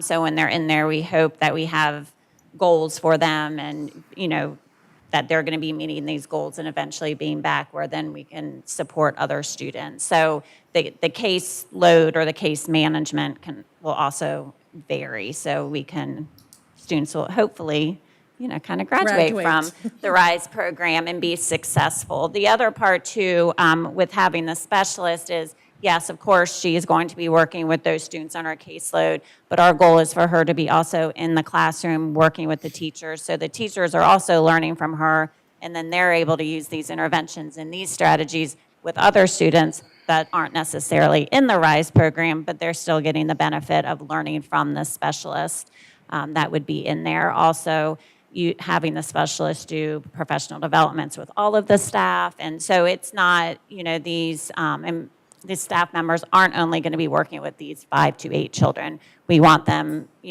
also inclusive in all of the classrooms. So hopefully, to Dr. Tigan's point, it's going to kind of spread, the learning and the wealth to all of our teachers so that they're also learning to help other students too. So. Right, and I do understand, what you're saying. Again, I guess my 2 major concerns are, number 1, to be able to justifiably prove through a pilot that we're spending that money wisely, that money is expanding across more than just, a handful of students, let's say even if you had 15 go through there, or 25 through the school year. I'm not sure if that is justifiable for the salaries that we would be paying for those 3 individuals at this point, we're at $250,000 to $300,000 for the year. When you break that down per student ratio, that changes our whole, what were we, around 13,000 per student? That changes that significantly. And then the other thing, again, is to have more time, because again, I was just on vacation with my 3 grandchildren last week, 4-year-old, 2-year-old, and a baby. Repetition, repetition, repetition. So if they have more time in there, not just a few hours, not a few, even a day, they're not going to retain that as much. So I would like to see it that they spend more time there. Again, okay, your behavior, we've tried, because again, that behavior specialist, if she's in the classroom, mixing and mingling, teaching those other teachers too. So if we've already tried that part, what true significant difference are we making by now just pulling them out separate and working with them for a day, 5 or 8 kids in the classroom? So anyway, those are my concerns. Because I want this to be successful. I want this to be successful, and I want us to be able to use this in each school division. But we also have to remember, as Dr. Tigan says, some of the placement schools that we use, they're babysitting services. So, and then again, we're also, and this has always been a concern for mine, and you've heard me say this before, where do we draw the line? Are we focusing truly on education and preparing them for education, or more on behavior? So and I'm in support, because it's a fine line. Are we counselors and behavior specialists, or are we educators? Well, we know the children have to be in a certain emotional state to be able to learn. However, how much money do we want to throw at that? How do you see this program impacting either your in-school suspension or your out-of-school suspensions? So we're hoping that we would see both of them obviously decline. When we were looking at the data for the schools, those were 2 areas we looked at, was the number of in-school suspensions and the number of out-of-school suspensions at the 3 elementary schools. And then we narrowed it down to how many incidents per child and different things. So again, this program, one of the data points we look at is the incidents and the pattern from one student. If we're seeing the same similar things happening over and over, that would be a student that we would look at for this RISE program, because we know where the issues are.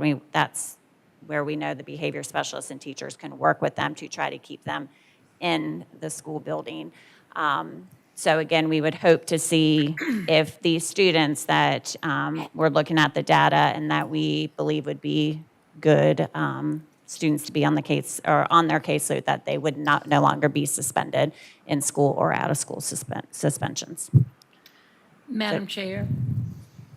Yes. So y'all will do kids in the special education room as well? Yes. Because I looked at this hoping that we could cut down on the number of kids going to private placement. Yes, ma'am. Because I know not a lot, but some of the private placements that I know about, it's behavior, not necessarily the lack of academic ability, it's behavior.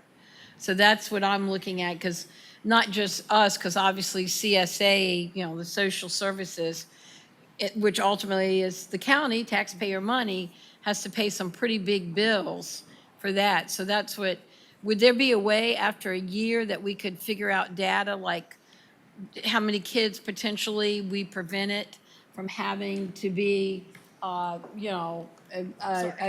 okay, a potential candidate for a private placement?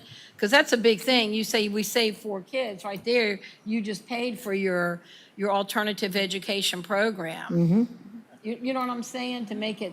I mean, we'll definitely be able to have data. We intend to come back and provide data to the board, because that's going to be critical as we look at what's next. Is this working? Do we have to make changes? Or is this, ideally, is this so great that we need to expand it next year? Well, that's to what help we're other hoping. schools, But projecting whether they would be privately placed or not might be a little difficult, but we would certainly be looking at just our numbers overall, like elementary, how many have been referred previously and how many, looking at trends. Okay. It's always, to make your argument, as you know, of a program working well, it's always good to have quantifiable data. Yes. And that's what I'm trying to think of, what can be quantified. Okay, thanks, appreciate it. Any other comments or questions for the board? Okay. All right, thank you very much. The next item is the renewal of the contract for VSBA Continuing Policy Services Agreement and Contact Designation Form. So there's two items related to this. We do get our policies currently from VSBA, and they're the ones that provide us with anything that is legislatively or governor-driven, as well as then they're always looking for two members, one to be a member of the board, to be the primary person to represent Powhatan at conferences and so on, and questions related to policy or initiatives of VSBA, and then an alternate for voting purposes. Any discussion on the VSBA policy contract for FY26? I guess this is, Madam Chair, on the agenda is a discussion of, under items for discussion about VSBA versus SBMA. So I think it's kind of to vote on something before you have a discussion on a possible replacement, a decision on replacement for VSBA. It's kind of, I don't know, awkward. It's out of sync. Where is that discussion? That is back here under items for discussion 8A. So maybe we can push that over to there. And once we have that discussion, then I think ideally, maybe it would be, because this is just a discussion, it's in the consent agenda. So pull it from the consent pull it agenda. from- Right, that would And be the then, normal and then practice. that would be, good. That's what I'll, yeah. Yes. So, okay. And then I assume the same then would be true for the VSBA voting delegate and alternate.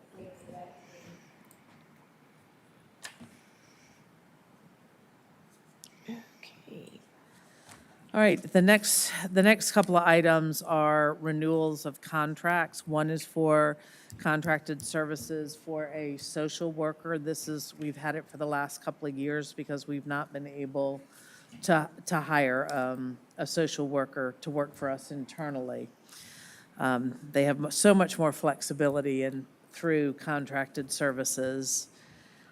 We also have a special, I'm trying to think, the AIS, which is Special Education Services Contract Vendor Agreement, and that they promote student support services as needed during the school year. And this is they do stuff around the hard of hearing, vision, O&M, deaf and hard of hearing, PT, OT, AT, evaluation, speech language, and Braille. So they are able to support us in a multitude of ways with the specialists we need to meet our students' needs. Dr. Tigan, I think this is a typing error, but when I read this at home, item 6 in their contract, it says $55 per cane. Is that $55 per case?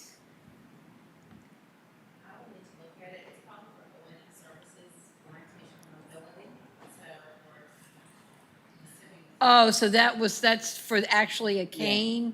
Yeah. Okay, I read that and I was like, I'm confused, but I read that at home and circled it and said, I'm going to ask them about that. Okay, that makes sense. Thank you, Dr. Prince.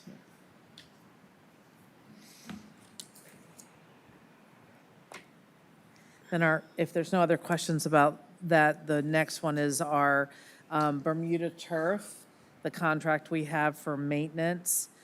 This would be continuing the second year of this contract that we have 3-year optional renewal. And so this would allow us to continue with them with the 2.3% increase that's based on the consumer price index change, and which is That's not standard bad. language. Yeah. And was the language we approved in the contract when we initially signed it. And so that's up on the consent agenda, as is, I'm trying to think, let's see, renewing our MOU between Powhatan County Public Schools and the Powhatan Goochland Community Services Board. And so that's something we've had for a while, and we have looked at that and made some revisions just to make sure it continues to be appropriate for schools. And I will say, we have had a really good relationship with Toby Fritz, and he's done a lot of outreach to us, and we're appreciative of the collaborative work he has done with our team. The next one is the annual adoption of the resolution authorizing the superintendent to accept and reject resignations. That's only resignations after tonight's meeting, so that if we are releasing someone to go to somewhere else, that they don't have to wait until the August 12th meeting.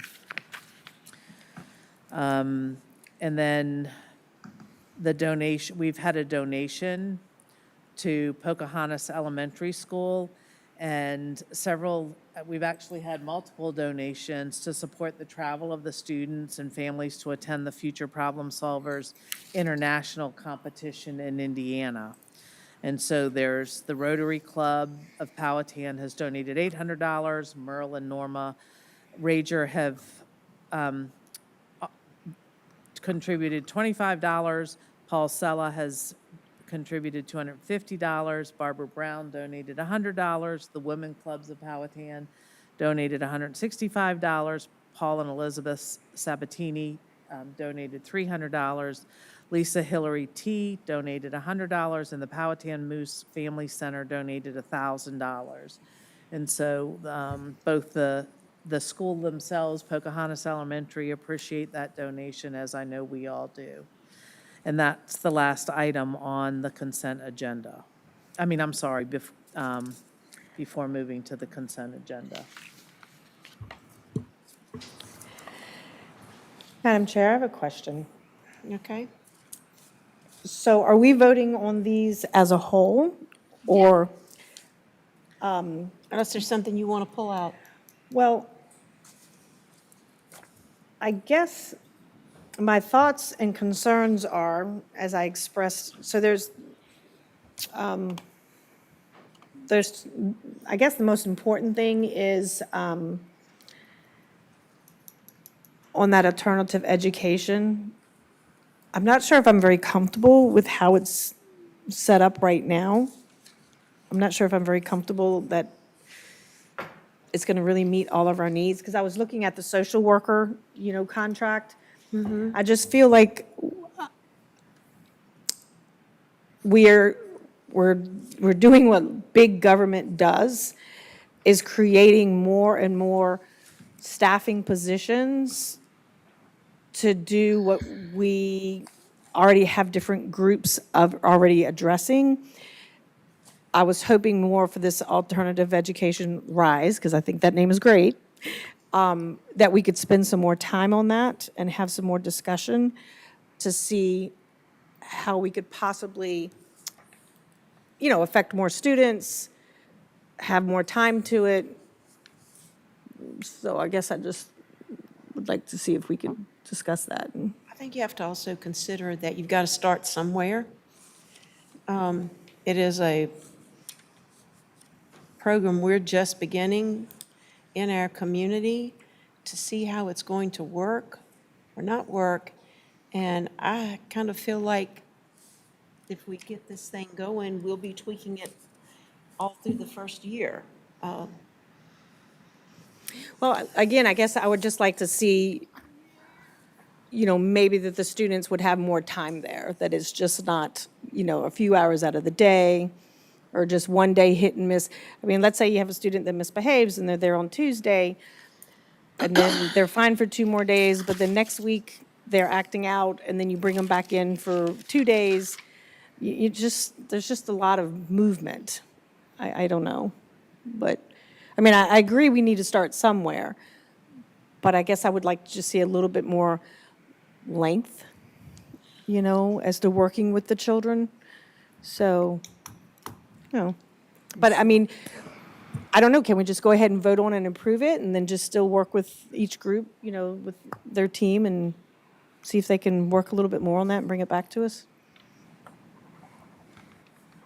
I do feel it's going to be a program that's going to morph as the year goes on based on the needs of the students. I don't know if you're more comfortable asking for it to be off the consent agenda, or whether you want to. Well, no, I mean, I guess I want to trust the professionals, right? But I also want us to be fiscally responsible to make sure that we're getting the bang for our buck. So, we're being able to impact a whole lot more students than just 5. That just makes me nervous. So. And again, not all kids act up at the same time. So, 5 to 8 kids having that capacity in your space and looking at that doesn't mean that it's just 5 or 8 kids for the entire year, because the hope is some kids need maybe less redirection and support to get back on track and but without putting them back in that regular classroom with the other students and the stresses that happen when they're having to learn with their peers. I don't know that we're effectively addressing their problems. And so you've got to be prepared to push them back in. And when you see something starting to happen, pull them back out so that you can address it. Because the ultimate goal is you want them to eventually be able to stay in that classroom with their peers. Right, and I agree. I guess what I really want to hear then is maybe where is the difference between what our IEP team and special ed team is doing already.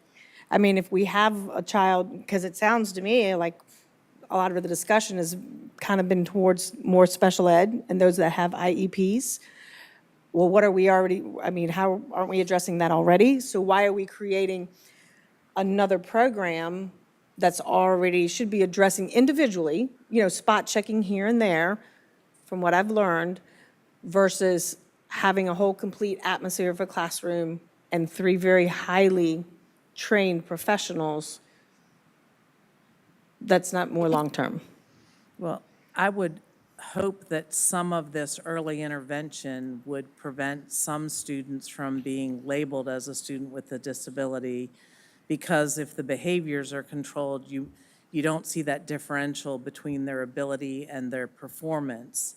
And so that if you provide those supports, the earlier we provide them, the more likely the student will be on track at grade level on academics, as well as behaving appropriately. Right. I guess I just need, and we can discuss this more later. We can go ahead and vote on it if you want, and then hopefully get some positive, education and teaching in regards to that we're not just duplicating what we already have or should have in our, special ed department, and creating, a whole new program that we should already be addressing with the staff that we have on hand. Our special ed department is it's the largest department we have in our school division. So I want to make sure that we're utilizing it proficiently. But again, we can continue to discuss and work on it, so. Madam Chair? Which one are you going to go to? You haven't talked much tonight. I know. I'd like to make a motion that we approve the consent agenda as a block with the exceptions of items F, M, and O. I'm sorry, did you say N and O? F, M, and O. That would Well, no, we already did F. We have not voted on it yet. Oh, sorry. Sorry. So we're voting, not discussing. Right, okay. I second that, Dr. Taylor. All right, let's get a vote. D1, Yes. D3, Yes. 4, Yes. 5, Yes. Yes. 2, yes. All right. Mike's not on. Now, sorry. Let's go back up and start with F.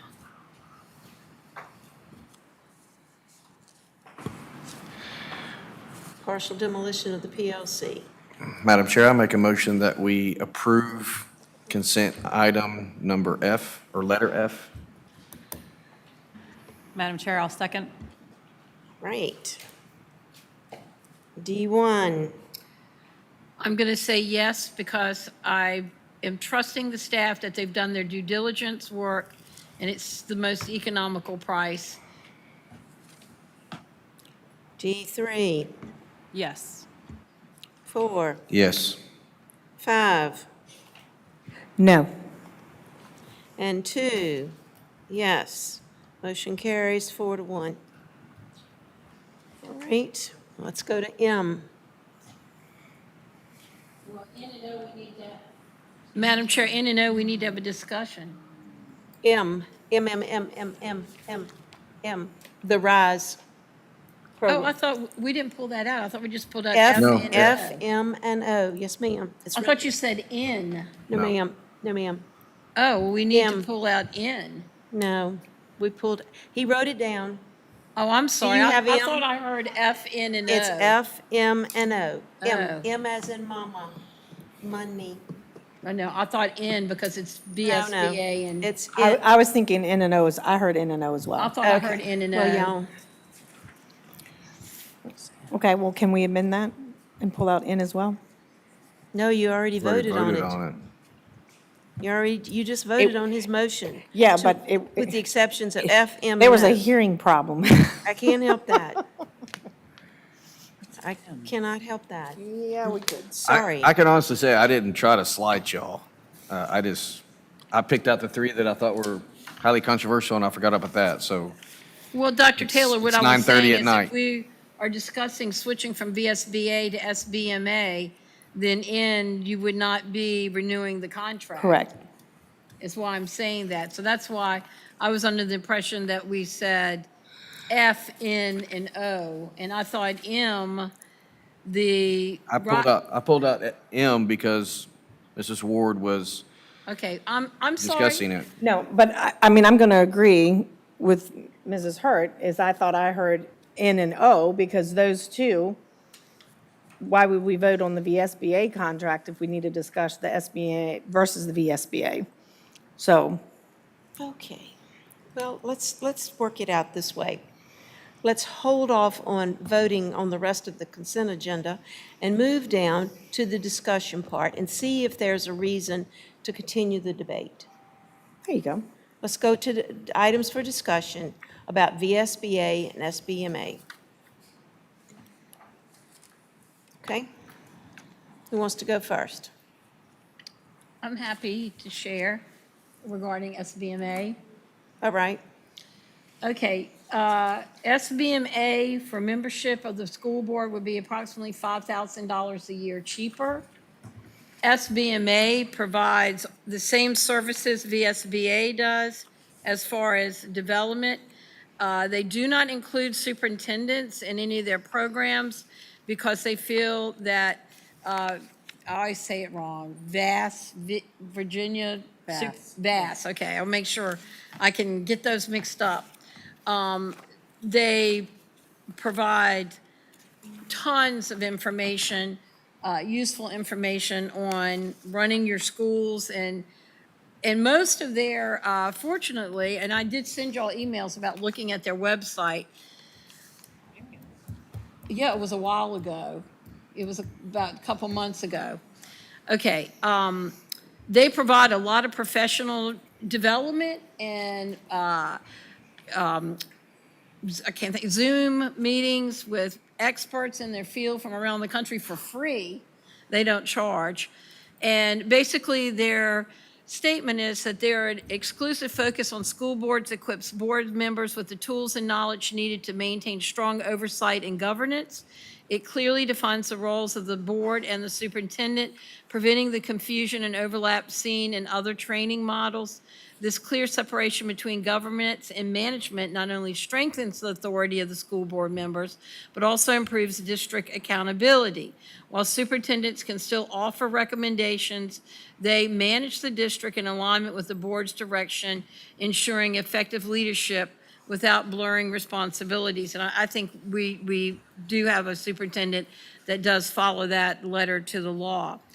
Their policy provisions, I will agree, they're a little bit more expensive. They are $2,900 a year, but they are more thorough than VSBA, and the person that they have that's handling it, I've heard from the school systems that were listed tonight that have already switched to SBMA.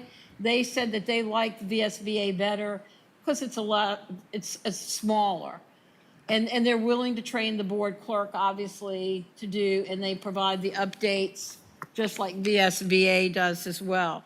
When it comes to board docs, I know that VSBA includes board docs in their membership. You can sign up for board docs on your own. As stated by speakers tonight, it is a much more focused on the academics and meeting the needs of your particular community's request for what they want to see in their education system.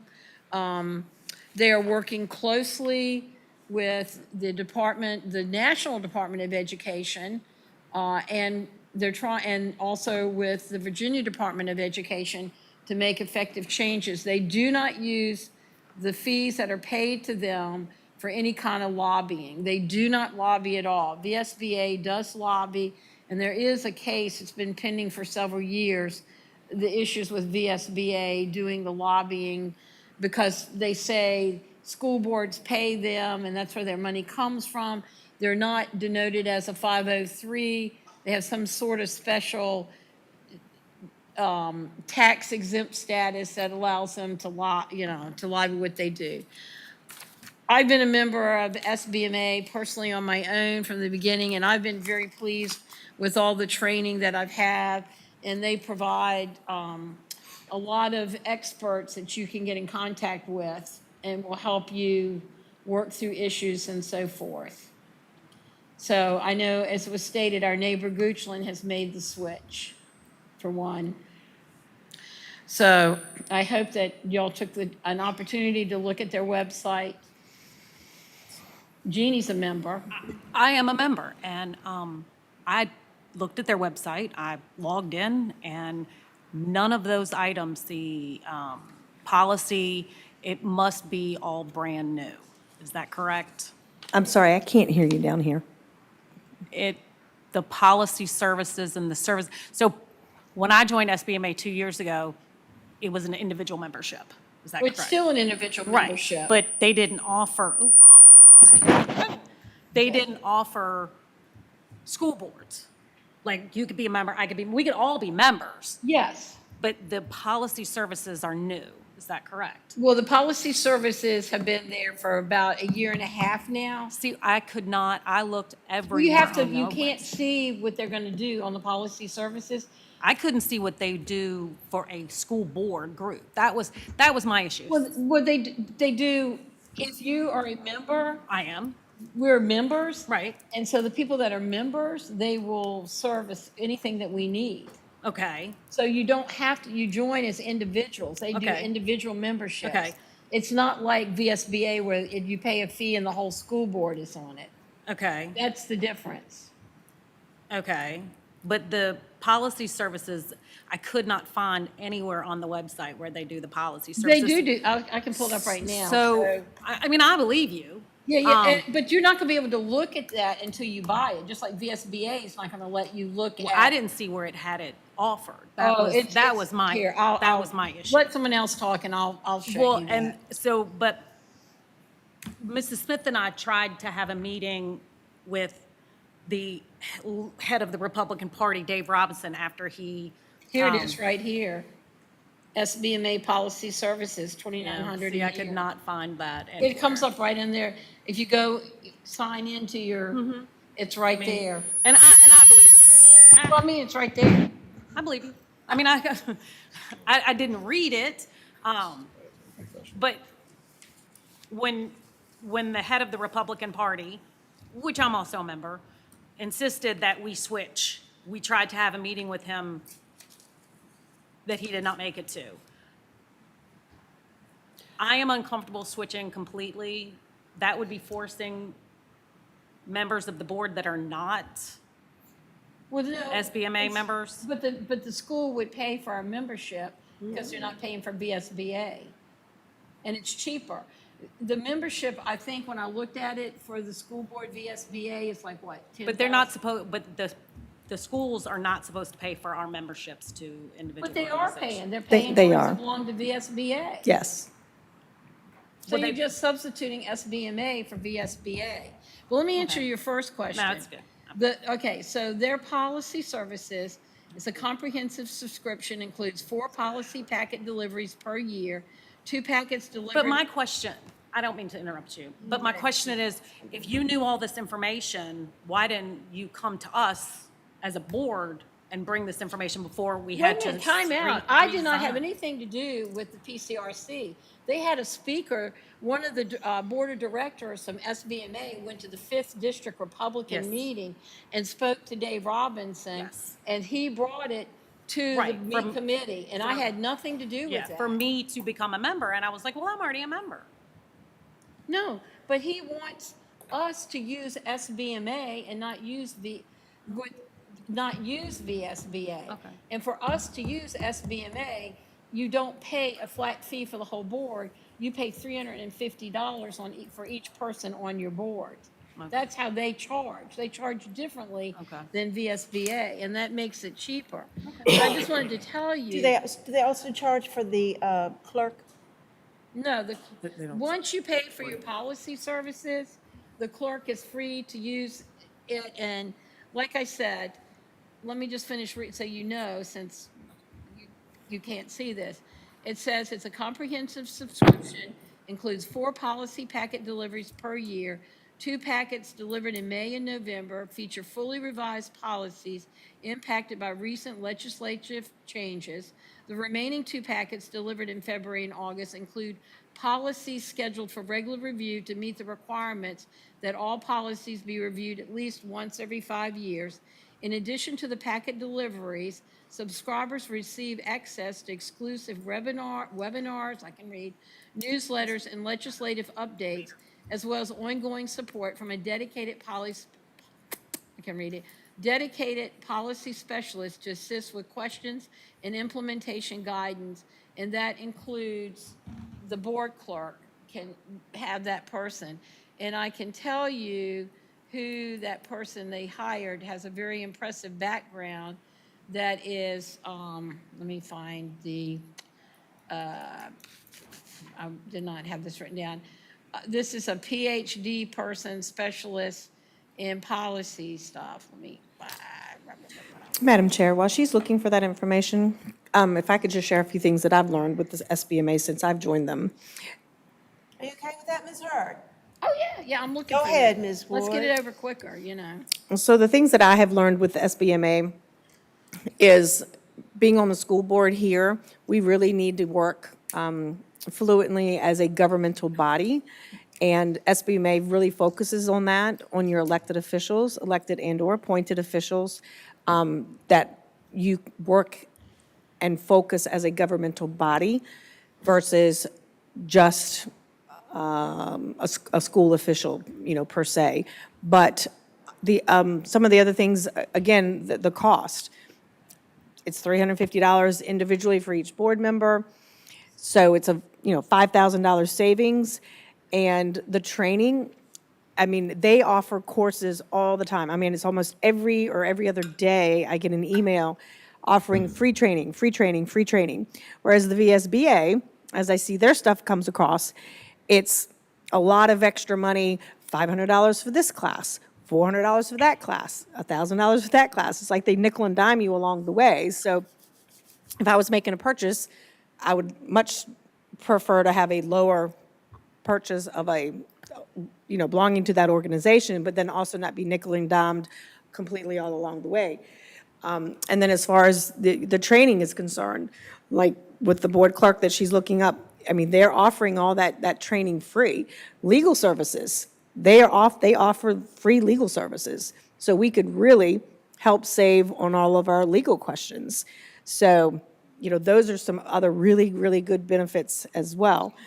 So, what's that? I didn't see any of that on the website. You don't see any of that? Free legal It's- services? Well, no, All of that must be very, very new. No, Again, it's- I've been a member since I joined this school board 2 years ago. So I am not anti-SBMA. Yeah. I'm just not sure that they're very new. We should let their feet get wet. Well, I think their feet have gotten wet, and like you said, I mean, every organization, as we're doing a pilot, everything starts off new, and you have to, give it the benefit of the doubt, but they're moving in the right direction and making some really great strides. Well, let me just say, the policy and governance specialist, she served 2 terms as elected member, get this, of Loudoun County School Board from 2012 to 2019. And she was the founder and president of Stature Consulting, and her business guides schools in implementing effective governance practices and policies. And I'm just trying to read this quick. She highly educated, so forth. Now, and she's easily accessible. People that are on the board, why can I not get the board of directors to come up? There are, darn, why is this? Okay, Mrs. Chair, Madam Chair, and she's looking for more information. Is this an open discussion? So I guess what I'd like to ask is if we could save our taxpayers an additional $5,000 a year joining an organization that would benefit us more and that would be able to provide us a lot of other services at no charge, why wouldn't we want to just move into that direction to fiscally be responsible and save $5,000?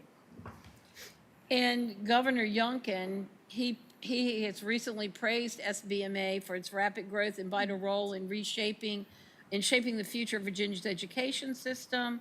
He says SBMA is now leading the way in educational excellence and local control, and he feels very strongly about that and actually is involved with SBMA as our other.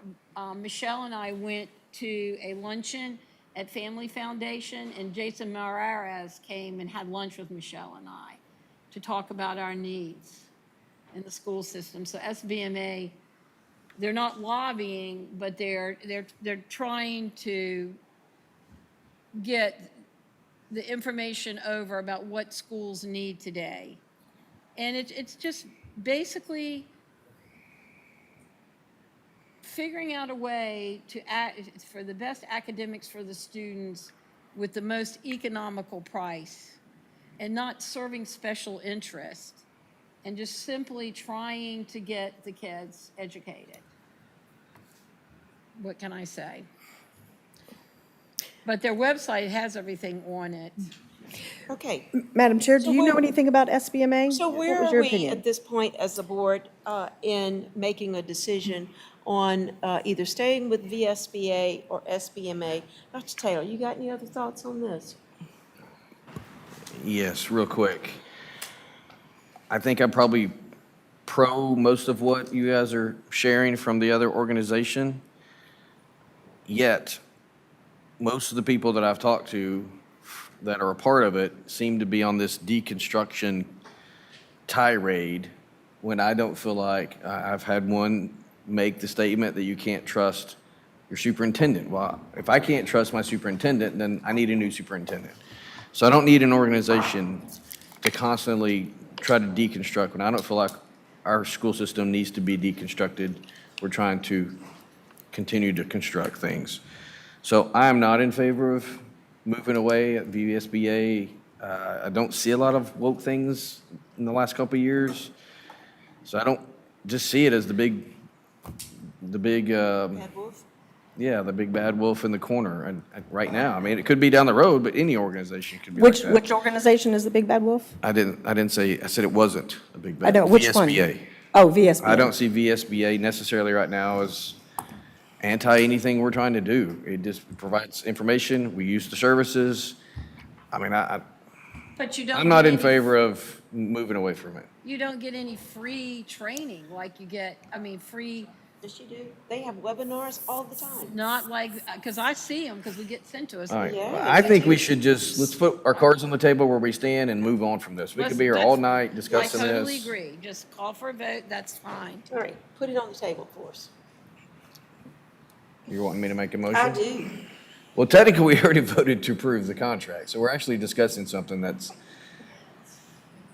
Well, we're talking about it, so are we going to, I'll make a motion to reiterate it, what we just Go voted ahead. on. But, all right, I'll make a motion that we affirm our commitment to VSBA as our policy,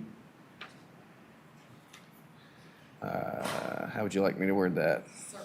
I make a motion that we affirm our commitment to continue to use the services given to us by VSBA. okay, and do I have a second on that? I'll second. All right, let's have a vote. District 1, No. District 3, Yes. District 4, Yes. 5, No. and District 2, yes. Motion carries 3-2. Right. Now, I guess we just considered that our consent agenda, Actually, what was it? and we had that discussion, and so we went ahead and took in the renewal of the contract for the VSBA. Now we need to look at O. That's what we just voted on. I know, Oh, that's O delegate. is You're your, right. sending your delegate and your alternate delegate to Williamsburg to the annual conference. What cost is that, Madam Chair? You pay your own way. Okay. You pay your hotel, you pay you pay all of it. Okay. Yes? I make a motion, Madam Chair, that you be the delegate. Oh, I would love to be the delegate. Would you love to be the alternate? Unless Dr. Taylor wants it. I don't think. I am you will, okay with you then. being the alternate. You served in that capacity very well this previous year, so. Thank you. All right, so we now have a voting delegate and an alternate delegate. And I will say that every year at this conference, these policies are voted on. And the lobbying that the VSBA does is from the policies that its membership votes on to support. And that's across the state of Virginia. So, and the VSBA does give us these policies, and we always make sure we put the Powhatan twist on it. Okay? Yes, and now we've taken care of O. We didn't actually vote on it. Oh, okay, so then you make the motion for us to be the delegates, so Sure. we can get there.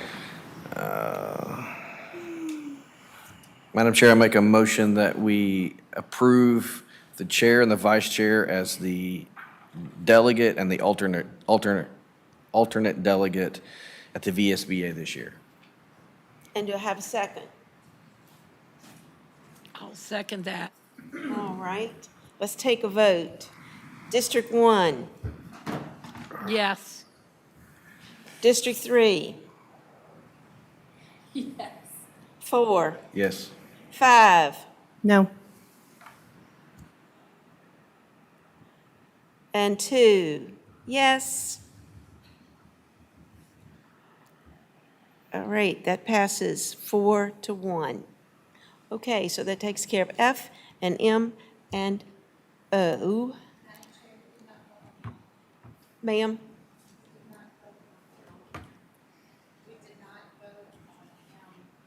M. Oh, all right, the RISE program.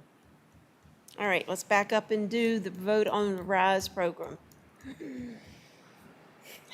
Madam Chair, I make a motion that we approve and move forward with the RISE program.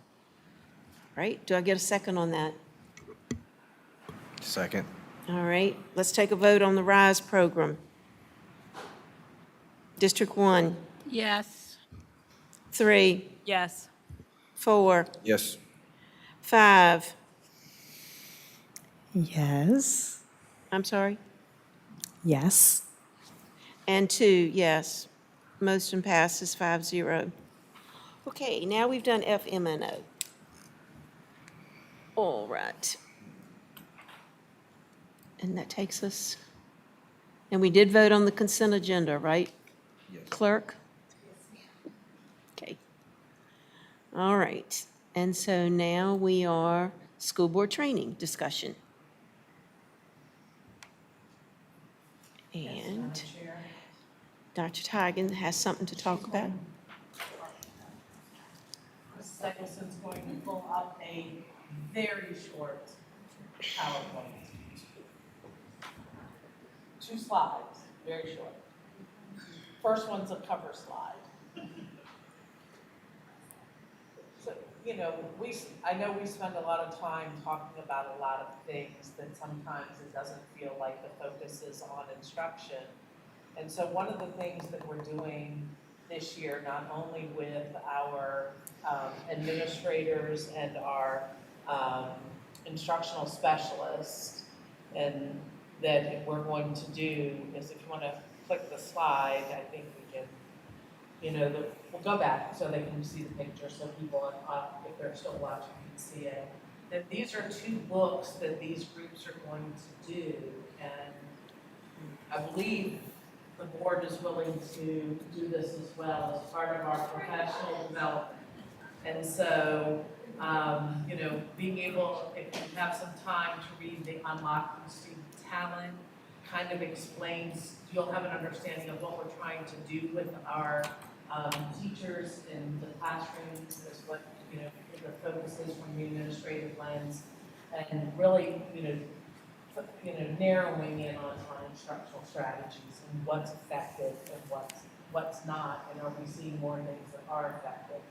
And then the visible learning will come together to do a session on that, which really, this is a simpler version of some meta-analyses that have been done previously that really do have the statistical data to show what works and what does not. And so again, really finding the time to focus in on our instructional practices and knowing, you know, and having that common language between what we hear and what if you're in the classrooms that you'll hear, and being able to work as a team between schools and board. So I'm excited about that. I hope you are. Happy to answer any questions. I have to say, I have read Unlocking Students' Talents. It is very well written. It references other books that I have read over the past 10 years, maybe dealing with education, and in dealing with motivating adults as well. What works on big people works also on little people. And so from that point, it's a very well-written book and very understandable. Now, you told me not to read all the visible learning guide. I couldn't help myself. I had to flip through and look at the pictures because it's really cute, the graphics in it and everything.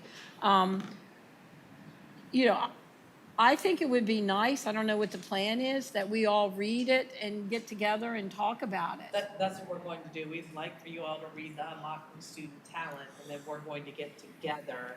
And actually, Angela and Courtney are going to lead when we're together. So And give us a test. No test. Too old for tests. Your tests will be taking you into classrooms and being able to see Oh, things after as we school move into starts. after school starts. Oh, that'll be fun. So, yeah, so, yeah. So, is there a deadline? Great. What's the deadline on reading this book, Unlocking Student Talent? Before school starts, so we'll get you a date as to when, James will be reading it. James needs to pick up his book. You got him yet? It's in my office. So, Can't wait. but anyway, I'm excited, I hope you're excited, and I hope you're even more excited at what we do with it throughout the year as far as, you know, focusing on our students and our staff and what their efficacy is and where we're seeing, you know, things that really make a difference for our students and help move that a little faster. So, excited. Okay. I'm glad you're excited. All right, moving right along. Comments by the board and next month's agenda items. Well, our next month is August. And so I guess we will be getting together to do this, our book read thing. So that would be before our August meeting. Yes. Okay, y'all put it on your agendas before our next August meeting. Okay. Let me take this part about agenda items for the month of August. Does anyone have any agenda items? And then we'll come back and do comments. I do, Madam Chair. Okay, let's have them. Well, I really want us to address this bullying issue somehow, because I know it's been so, and I don't know what to do about bullying, because adults bully, animals bully each other. But I mean, I just want to be proactive and do everything we can in our power, because I don't want to be like Amelia County.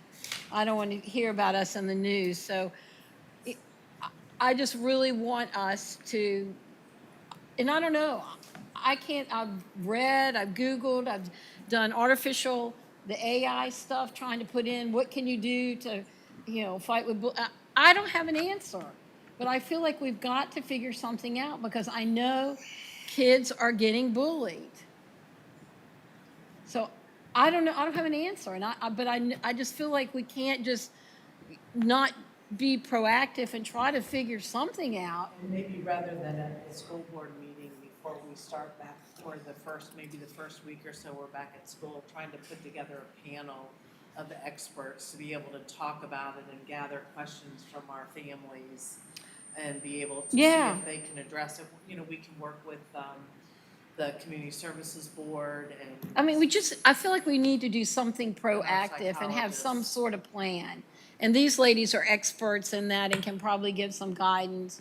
But I feel like we will be very remiss if we don't seize the opportunity and try to, I don't know, have some kind of program, or I don't know what the answer is. We're going to program ourselves to death. But I feel We're just programming ourselves to death.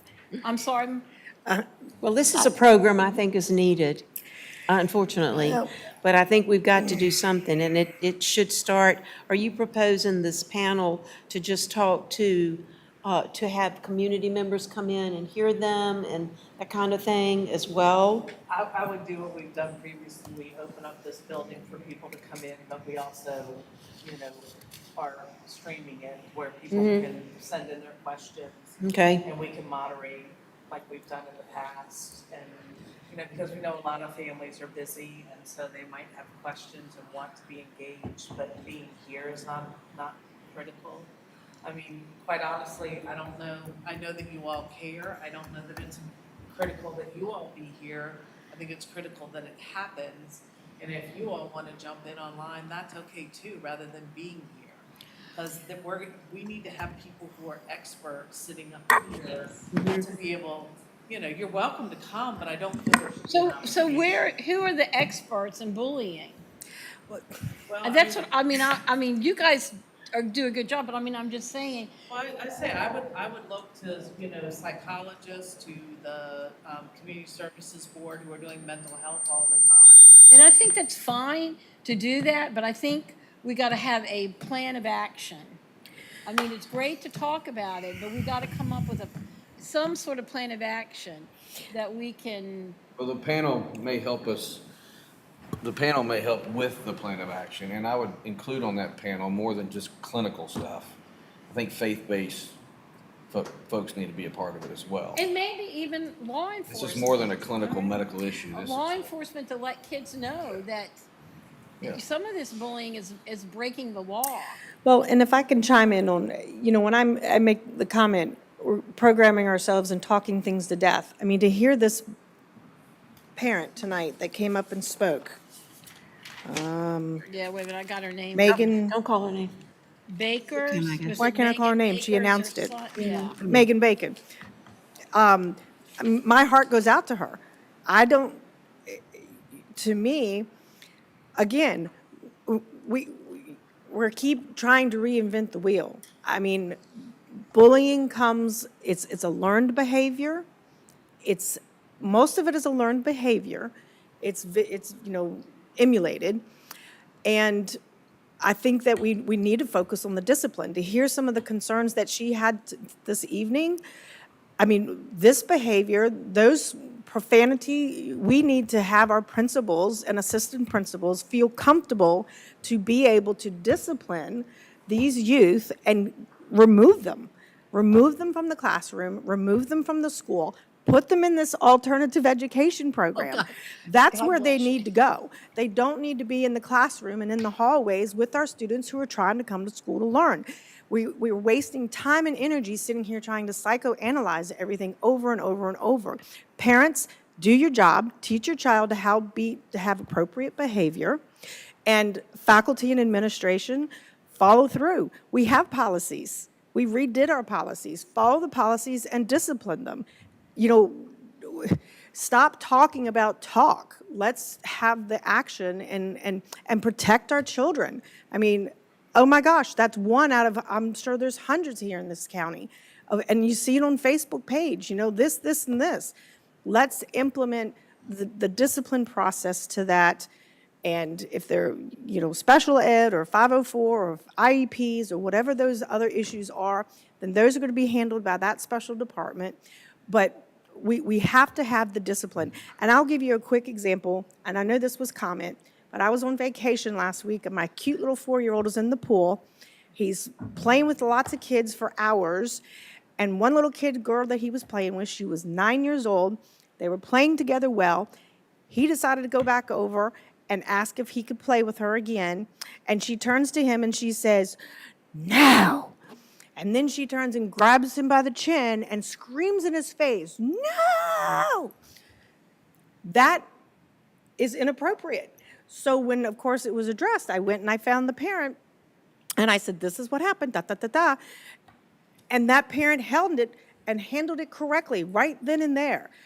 This is wrong behavior. He's 4, you're 9, this is, and of course the child started crying. She had tears in her eyes because she knew what she did was wrong. And then she deliberately went out of her way to find the 4-year-old to purposely, and then she came back crying upset because she couldn't find the 4-year-old to apologize. And then she played with them for the rest of the day and for the next 2 days. But that didn't happen until she had a consequence, and the consequence was being reprimanded by the father and then also being told that she could not get back into the pool until, blah, blah, blah, blah, blah. So I feel this is where we really need to focus on is the discipline of those that are doing the bad behavior, and stop talking everything to goodness death. I'm 59 years old almost. I was bullied. But everybody in this room was probably bullied at some point in time. Now it's just anteing up because of Facebook and social media, and kids are getting crueler and crueler because they're being desensitized. But we know it needs to be done. We just need to do it. And I apologize for taking your comment time. Well, and I just hope that, as Mrs. Smith has said before, that like in the middle school, we need all hands on deck. We do not need people sitting in offices. People need to be outside in the halls to catch kids bullying so that they're there. And I know Chairman Mrs. Smith, Chairman, you have said that before, and I totally agree with you, that we need people out in the hall, in between classes, at lunch, everybody, like all hands on deck. Supervision. All hands on deck supervising kids, so the minute an adult sees something happening, they can intervene at that moment before it gets too far down the road and crazy to try to stop it and teach another pathway. I think So, I'm also hearing that there needs to be more parent involvement. yeah, And but you know I what? don't know if that it should be exactly how to, we can bring it in many different ways, but especially if their child is involved in a discipline action, those, some way, somehow, the parents have got to work with the schools to help eliminate this anger and this hate towards momentary, even if it's just momentary hate towards others. So I don't know the best way to do that, but I think it's going to be important, and that's going to come through our principals and our APs, and pulling them back in Exactly. for that. These kids are, it's like a mini shark attack. They attack and they get away with it. So, anyway, all right, any other next month, August issues or Are we agenda finished? items? I'm Are we looking for my finished with words. comments? We're coming back for that. Okay. This is just agenda items for next month. So if nobody has anything other than that, Well, I have one more, sorry. The learning loss, I know that I got data when I met with Dr. Tigan regarding the learning loss, meaning the kids below grade level.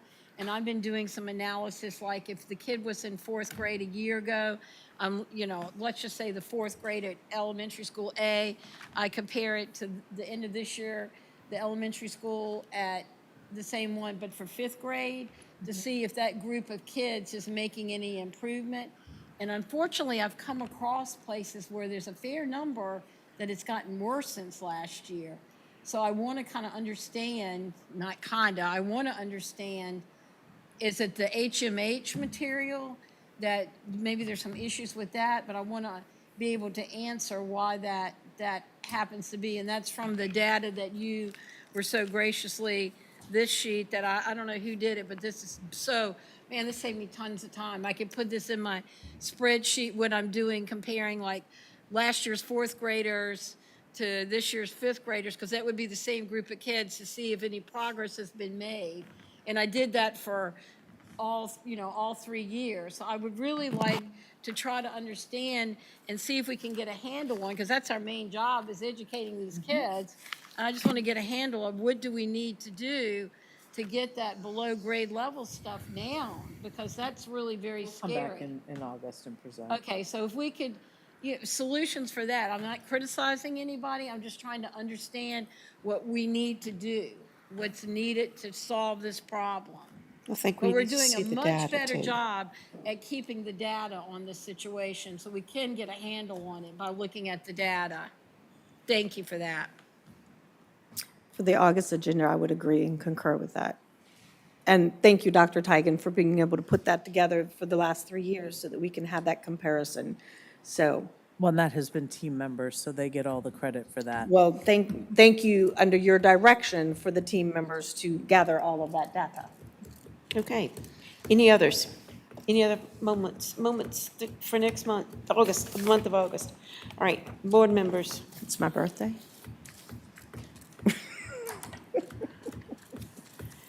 It's 10:14.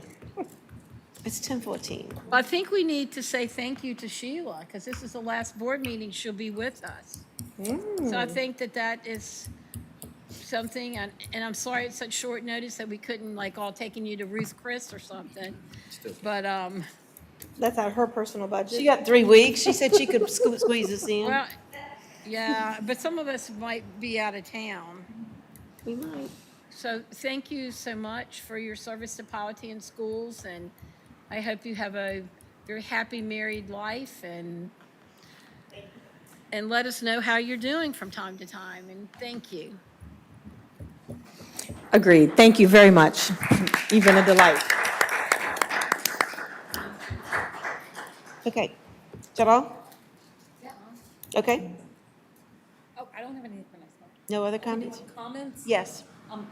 The only thing I wanted to say was, thank you to Mr. Benway. You took that hot seat right there for a little while, so I just want to say thank you for all the work that you've done for taking care of these buildings for us. So I know it's been quite involved. Thank you. Dr. Taylor. I have nothing to add. All right, Ms. Ward. I would like to thank many of the members of the community. I know there only looks like one is left. Everyone else are employees of the school board, or excuse me, of the school division. But we do have, of course, a staff member that's here as a citizen as well. So thank you for the 2 citizens that have hung in for the end. But I want to thank all of the public comments, those that came up to to speak in regards to the passion that they have in regards to, the building properties that we have. I would like to also make sure that I mentioned, and we touched a little bit of that on the bullying, because I had that start on my thing too, in regards to this parent and these children, and we see it on Facebook, and it's just not acceptable, and I don't want to tolerate it at all, and I want the superintendent to really, really emphasize with all of our administration and assistant, principals to not be intimidated by parents and families, because I hear this from the teachers, I hear this from staff. We need to really focus on this. So, I mean, what have we heard for several years? Our children don't feel safe. Our children don't feel safe. Well, this is huge. We need to make them not feel safe. We need to make these children be safe. And it's just completely unacceptable. And I was standing in the hallway at the high school talking to an assistant principal and then also a teacher faculty member. And the disrespect that I saw one teenager student showed towards an assistant principal was appalling. And after the 3rd request for that assistant principal, I asked, does this happen all the time? And he goes, more than you really want to know. And I'm like, why is he still here? Why isn't he suspended? And he just kind of shrugged his shoulders like, that's not what I want to hear. I don't want to hear that. I want these children and these youth to have the respect. And of course, we all know respect has to be earned by both, by the faculty or by both people. But when you come to the youth need to respect the authority and the policies and procedures that have been implemented by this board for this community and for our school division. So that's a huge focus that I really want us to work on. And then also as far as the learning loss, I'm glad that we're really going to be working on that too. We've got students that cannot write their name. They cannot sign their name. They don't know how to critically think. And I want us to be the school division that goes back to the old way of teaching, to teach our youth critically thinking. I hear from parents, my student doesn't have spelling words for the week to memorize. I'm like, why doesn't that happen? You get your spelling words on Monday, and then you get tested on those on Friday. So we just need to focus on learning. As far as some of the decisions that were made tonight, I am personally going to say I'm very disappointed. I don't feel that we've been fiscally responsible as far as our funds and how we're spending them. And I hope that, the community is going to be able to, there's nothing that they can do at this point, but I hope we did not make a huge, I did make a mistake because I didn't vote for that. But I'm hoping that this doesn't have repercussions upon us. And I am very concerned about that. And I'm also concerned about And maybe we can work on this in our professional development, even though Dr. Tigan, I say I don't like that word. It drives me crazy of how much money we spend on professional development. But I feel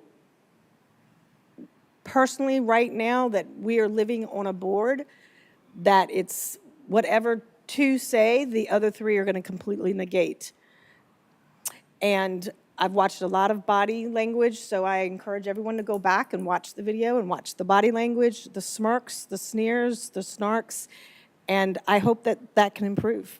We need to improve on that and not feel that it's got to be a 3-2, and the three, are always siding with one and not even listening to what the other two, when even like for tonight's example, two were really being represented by the community when it came to public comment. So I hope that we can work on that and have a better outcome and work more functionally. And I have mentioned this, Dr. Tigan, that this board, I feel that we all need more governance and training and how to behave and treat each other with respect.